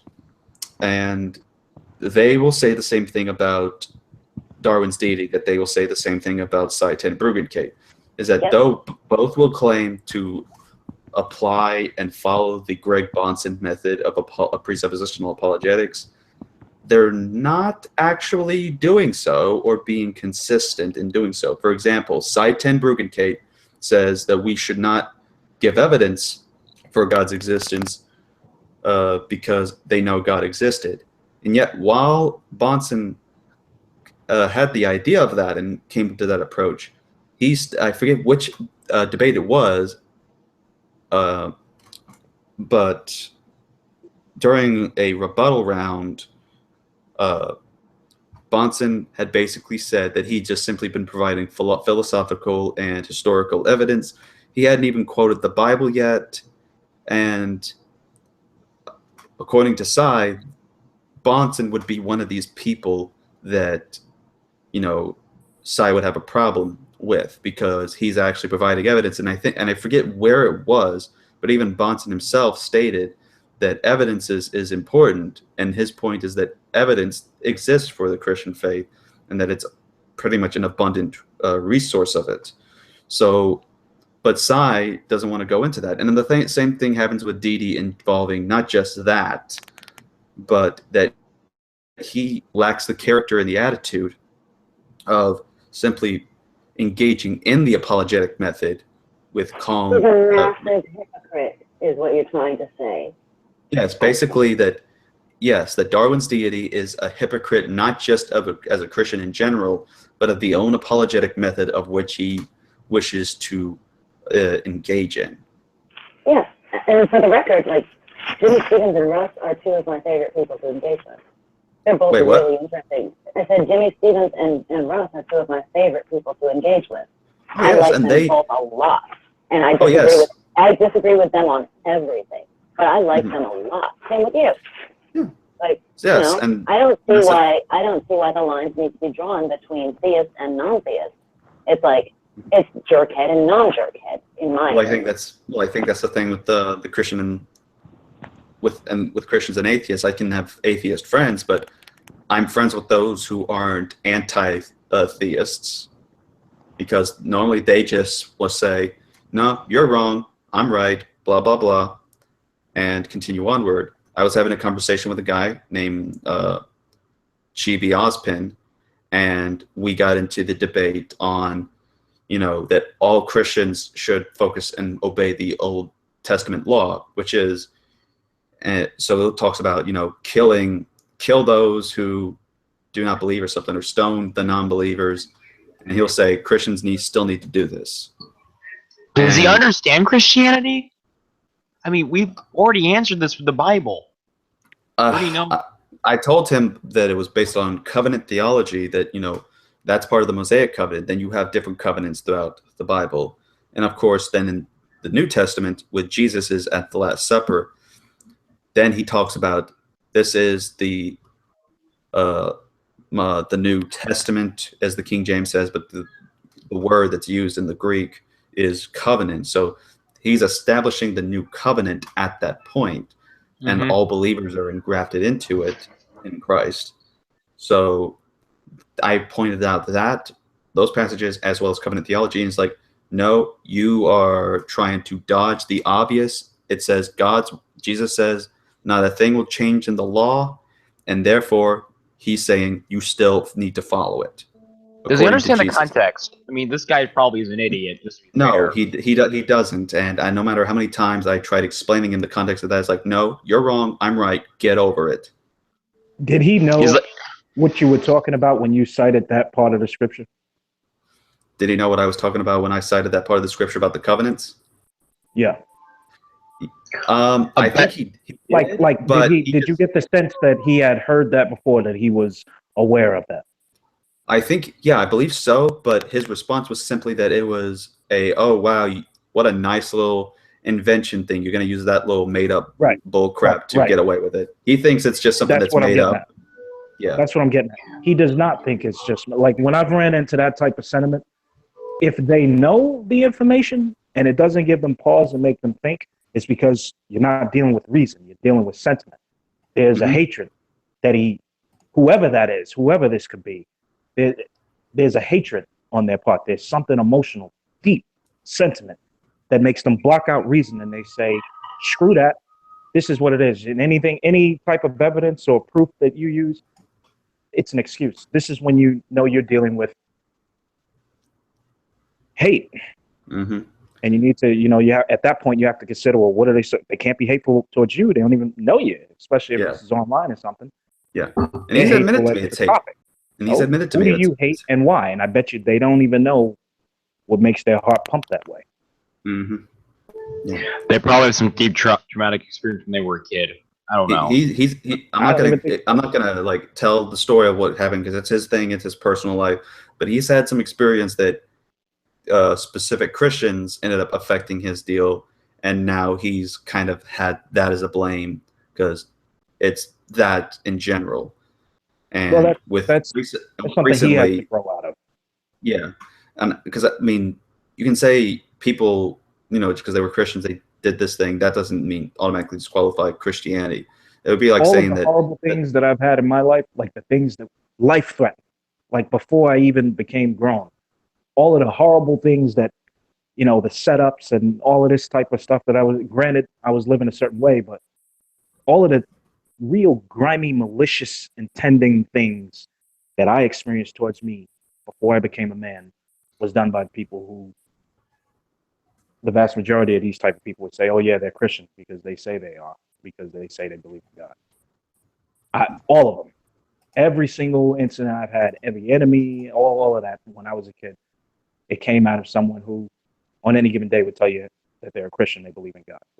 So people That's who sad. say, oh, the reason why I don't believe in God, or the reason why I have a problem with Catholics or whatever, or Christians or whatever, when they say the reason for that is because they had an experience with someone who said they adopt the philosophy, it's flawed. It's petulant thinking. It's childlike thinking. You know, that's like saying some brunette didn't go out with you in high school, so therefore no brunette on earth likes you. It's a kid's argument, a bitter kid. You know what I'm saying? It's stupid. That's how you know if you got a full-grown person saying this about a topic like God and science. I'd say that most anti-theists, when they say they're anti-theists, are perceiving themselves hating the people who hate. They see people who hate and try to impose their hate around them, and they say, "I hate that." Right, and it makes them comfortable. And they hate the fact that they see people hating. So they hate the fact they hate people hating. Aren't they just perpetuating hate themselves? Yes, but they don't realize it. Then they're jerks. That's why I'm not. They are. I mean, that's why I'm not of that camp. But they think that they're living by what they see.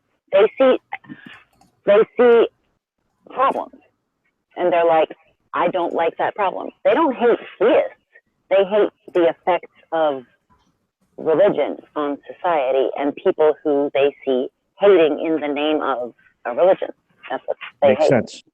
Yeah. Makes sense. He even called that the den of vipers. Den of vipers. Like you know, there's always imposters. Mm-hmm. All right. You know. So we're gonna try to get to at least a couple more. Wait, did somebody leave? No, we're good. I think. All right. So people cave in. People cave in. Oh, yeah. People came in. Yeah, I don't think people left. Hold on. Well, actually, that Molinist guy left, and then that other guy. Oh yeah. They left. Okay. That's been a while. All right. All right. So Dash, we'll talk in the after party, but before this goes out of the way, Vincent said that people came in, so trying to do the narration for this as if it's a horror movie. People came in, then they left. One man, one ultimate desire may lead to death. There you go. All right, so enough of my shenanigans. All right, so everyone went to picture mode, so that's brilliant. All right, so let's get to Slim Jim, the Catholic with a punch. How you doing, my friend? I didn't know I had a punch, but hey. Well, you got Slim Jim, and you got Macho Man Randy Savage. Oh yeah. Yeah, the ad He was campaign the man. seemed He to was match the man. the username, so you know I went with it. Snap into a Hey, Slim Randy Jim. was the man. How's your thumb doing? It's doing good. I had it drilled this morning, so that's always fun. It looks like it hurt. Oh yeah, if you want, I'll send you the video of it. No, that's all right, dude. That's quite all right. That sounds great. By the way, Slim, just so you know, yes, it was foreordained and predestined to happen. LOL. LOL. There you go. So we're about to wrap the conclusion of the hangout of Ask Christian Anarchist before we go into the off-air portion Do you have any particular questions? Nothing in particular. I saw the room was open and I'd been added. I was in another hangout for a while and that one kind of ended, so I'm just catching up on my social obligations here. I know I was coming in towards the end, so I wasn't sure if I was going to catch the entire stream or not. Well, you still at least get a good bit of it, and then you have the off-air party, which sometimes that leads into chaos. Don't worry, I'll mod that for you, Christian Anarchist. You'll mod that for me? Yes, I'll mod the off-air portion for you. You gave I me don't mods, and I still have them. So. Well, I gave a Protestant mods. I'm gonna give the Catholics some mods too, and just to make things fair, even the atheist gets the mods too. So there you go. It's a. I'm not an atheist. I am not an atheist. Okay, I'm sorry. I apologize. I apologize. We know you're a pagan. I'm a non-theist with Taoist leanings. How's that? I think atheism is boring. I mean, it's just like I will play with any. Huh? I'm a kind of sort of Taoist. We'll go with that. Yeah. At least we can agree atheism is boring because for some odd reason G-Man has a problem when I say that. Well, did you know that I'm an atheist? I've heard from Slim Jim, and did you know that I have a PayPal, or no, not PayPal, Paltalk account? You have a Paltalk account? Yeah, at least according to Pope Darwin's deity. Yeah, it's just like I hear in the echo back there. They're stalking me. That's all I can hear from that. He is Slim Jim is a well-known professional stalker. He's been. Are you on the list? Are you on the list? Did you guys see that video?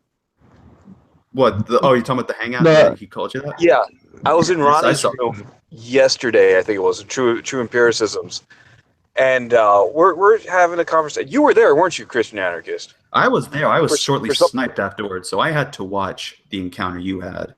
So you saw it then? Yes. Stalker. So here's the funny part, right? Is he was saying I was a troll, and like this guy complains about stalkers all the time. And did you notice what he said? He said, "Well, in all these hangouts that I've I've seen you in, and I see you in all these hangouts, you seem like an atheist. So you're stalking me, right, Mister? Well, this guy's a well-known stalker of mine. Okay, I got." Just like we stalk him when he shows up in the live chat at Tom's. Yeah. We're stalking him as he shows up in our, And I would be mad, but Darwin's deity, he's just too much fun. No, he's insane. There's something wrong with that guy. That guy's like in a basement somewhere yelling at his mother to bring him down. He's like 500 pounds and cannot get off the mattress and somehow is still able to reach over to the computer keyboard. I'm so glad to agree with that. Whoa. Mom, more Hot Pockets. Yes. But yeah, I mean, like, it's pathetic that he tried to get in a God debate or religious debate with people who, based on what I understand, were 12-year-olds. You saw that? Eat raw spaghetti and die! Yeah, a kid just yelling, "Eat raw spaghetti and die," and I'm like, seriously, this is what you should expect. You go into these types of deals, at least go with respectful, mature people, but instead, he knows why he isn't going to try to do that. He wants to find the weak people, because if he were, say, to meet me, for example, me and General Han Solo, there were young Earth creationists in there, like Matthew, Ecclesiasticus, and who was it? True Empiricism. Antonio. And G-Man's going to be left out for this particular reason, is that when Han Solo is going into the commentaries and then going through to the text themselves to, point out the correlation within what the commentary is focused on, and to show the relation, or when he's just exegete or going into the text itself, like Psalms 104, for example, when he went into there, Dawkins is like, "Are you done? I didn't come here to listen to a lecture. Is this a lecture?"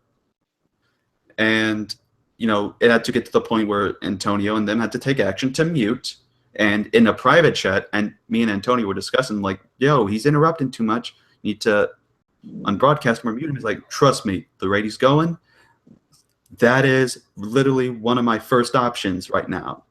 So even Antonio in private told me that this guy was, you know, he was kind of stepping over some boundaries in the Hangout. And that's why I prefer, if anyone wants to have an edifying conversation, the last person you do it with in a Christian community is with Darwin's deity. Instead, I mean, Vincent, fake Greg Bonson, he is a young earth creationist, but I'd have a more edifying conversation with him on it. And I think General Han Solo would too, as well as a few other. Are you stalking me? You know, I have some trolls from Pal Talk. And come on. Yes, I stalk you all the time. Who goes on Pal Talk? Huh? What is there, like 7 people who hate themselves on Pal Talk? There's like a few people. From what I hear, Pal Talk is a bit pop. Like that was how like Reformed Apologetics Ministries did his debates. I believe is that he just went to Pal Talk and then recorded them on his phone, and then they were terrible debates. Nobody wants to talk to Peter Diamond. There's not one person that benefits by talking to Peter Diamond. To get perspective, that's where Nephi started out. Wait, what? That's where Nephilim Free started. That's why he. Are you kidding me, Pal Talk? Nope, that's why he can't stop talking, because he's used to having a chunk of time, and he can't let anyone. But he never, even though he's been over here for like 7 years, he's never been able to make the transition from being allowed uninterrupted time or from to an actual conversation. Or from crazy to sane. Yeah, that's a major transition he needs to make. That would explain why in his debate with Inspiring Philosophy, when he was muted for interrupting IP, that he ends up leaving later on like a little kid. Well, yeah, he just hasn't been able to realize that that's not how the conversations take place over here. Yeah. Yeah. In 7 years. Did I mention it's 7 years? Yeah. 7 years. So sometimes in comment sections he would spam some of us with just these random verses where he would insert something about predetermining and, you know, Calvinism's evil. And I purposely copy and pasted that entire chunk, right? And I wrote it, and then underneath I would write the Nephilim Free version. So I would say by amoral, uncaused choices, they, you know, etc. Yeah, he wants to say, you know, here's the Calvinist version of what the Bible says. Well, here's the Nephilim Free version. How do you want to play you know what he did? Yeah. He made it so long that I couldn't copy and paste it anymore. Mm-hmm. And it was sad. Yes, and so from what I understand, the community hasn't done him any good. I mean, he's been in this community for a while, and one of the things I noticed is that he's got into some heresies along the way. I mean, you know, I don't think anti-Calvinism is a heresy per se, but I think that just simply dismissing one as not a Christian because of it is a different problem. Is a problem itself. I mean, I think it's the same adiaphora issue concerning the Baptist and the Methodist approach. But along with that idea, Nephilim Free is a modalist. He won't proclaim or say it or admit it, because I tried to get him on that, but I tried asking him and using a specific wording, and he admits to believing in what is known as the modalism heresy, which is that God the Father becomes the Son, and then the Son becomes the Holy Spirit, and he lists the justification. He's trying to make sure that video stays deleted on YouTube, because when I tagged him in it, the next day it was taken down and then brought back up again, because he wants that video gone. He doesn't want anyone to know that he believes in that, because he knows that is fuel for the fire against him. But I have it downloaded on my computer just in case. But he, along with you're making the mistake of thinking anyone takes him seriously. I know that. I mean, I'm not saying you don't have to worry about it. I'm not saying people take him seriously. I'm saying that look at what he's done. This is why people don't take him seriously. I mean, look at his hangouts nowadays. Who goes in there anymore these days? Back then, you had One Way Apologetics, who actually was when One Way did like his blog was popular. Nephilim Free was actually on One Way's blog, but they had a feud over the Calvinism thing, and he decided to kind of leave it. And also the annihilationism thing. But I mean, I kind of buy the annihilationism thing, but I've seen a few hangouts of Russ's where he was in there. You guys don't realize I watch your stuff. Yeah, I was so surprised when she said, "Oh yeah, I know you from the Council of Google Plus." I was just like, "Oh sure, I've actually been in the room with you, but you just don't remember." Because I went in when somebody was looking for advice on medication for his wife's pain, and I went in to give him the medication, tell him the name of the one that I don't know. I've been in there. So you're a drug dealer. I get it. That's why I forget. No, it's called Cymbalta. It deals with it's an antidepressant that also blocks pain receptors, and I'm on it because of a hip issue. But yeah. So anyway, but yes, I interact with that community also, and I know Sextus Empiricus, who's always in your live chat. Yeah, I see you in the live chat all the time. All the time. Yeah. Since it just doesn't pay attention to me because I don't believe in God. So I'm not worthy. Oh, thank you. Thank you. I'm just not worthy. He's not worthy. All right. So, okay, where was I? Oh, yeah. Mainly this conversation got started when I asked Slim, and then Slim brought up GD, and we branched up to this. But yes, to conclude on Nephilim Free, the whole thing with, Nephi was best described by Aaron Ra is that, he's all of a sudden Nephilim thinks that, Aaron Ra was a chicken or something like that because he's debated several people and his arguments are well known and feared, and he's the popular apologist on YouTube out of anyone else. And then Aaron Ra just simply responds, "Dude, here's how deep it was." Aaron Ra simply said, "Dude, I didn't even know you still were alive. I thought somehow you ended up dying because I didn't even see content from you anymore. I thought you gave up and that was it. I have never heard of you much anymore, and I'm still going around giving lectures, and no one even talks about you unless it's just a brief thing of something you did in the past. So apparently you're not popular enough. People are not bringing your name up to what's relevant today." So, I mean, it's that big of a blow, and that's if he wants to live in his own closet with that, then there you go. It's kind of like Jason Burns calling out Richard Dawkins. Yeah, but at least with Jason, he's kind of doing a little better from what I'm looking at. I'm subscribed to his other channel, and he's taken a different direction with his channel compared to when he did back then. Now he's just showing videos of him dealing with open air evangelism. A while back, he dealt with some rather interesting Hebrew Israelites in England that were kind of getting pretty hostile. See, I think you guys should stick to those guys. I think that is J-Man's niche. That is his niche. He's good at that. He's good at dealing with the BHIs. As opposed to dealing with other people. He's good. G-Man is good at dealing with the Black Hebrew Israelites. Yeah. As opposed to dealing with anyone else. He is good at that, and I think that he should go with that strength. Stop trying to deal with anybody else. I can agree to that. You understand why you having all of that difficulty. Boring, though. They're so crazy. I don't say they're boring, dude. They're just insane. So is he.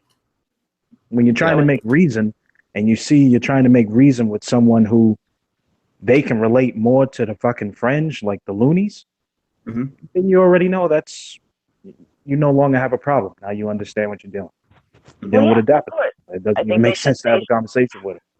They should go over there and shout at each other. That's my point. All right, so I think all right, so we're going to conclude the live broadcast with see if General has any question for us. General, Come on, you Aussie, you better be sick or dead. Are you there? Dang it! I missed him again. He's probably sleeping. All right, well, tulip cakes. Yes, I said tulip cakes because I'm a Calvinist. Deal with it. It's delicious. Anyways, I messed that one up. Anyways, so I guess since General is not able to answer our question or ask a question, we are going to end this portion of the hangout with a off-air thing. So, and all of a sudden, someone's got done messaged me. It is Rafe, and I'm not dealing with that tonight because that's again another one of these types of people that need to grow up and mature in the body of Christ, because we've had this discussion several times, and how he's apparently wanted me to forsake the need of and the care of my family in order to appeal to his very, very strange fellow. Yes, very strange fellow. So we're just going to end the broadcast, and what we're going to do an after party where I will be the main entertainment for tonight with my rap skills. This should be good. This should be awesome. Yes, Lalililo will provide some awesome paintings that she has done. They're kind of that subjective thing, so you can put whatever meaning you want to it. She's going to... It's pretty much going to be last-minute stuff, so just do what you want. I'm just going to suplex everyone. You should have a rap battle with MK. Macho. Yes, and then it's going to be Slim Jim is going to lead us all into a what do you call it these days? It's you're singing and he's going to lead us all into a big 1-hour Gregorian chant concert within 30 minutes. So we'll see how this turns out. I'm into that. Let's do it. And so we're going to end the show with that. And as usual, this has been the Christian Anarchist. Shalom Aleichem. May peace be upon you, because I wish that upon you. Have a great night, everyone.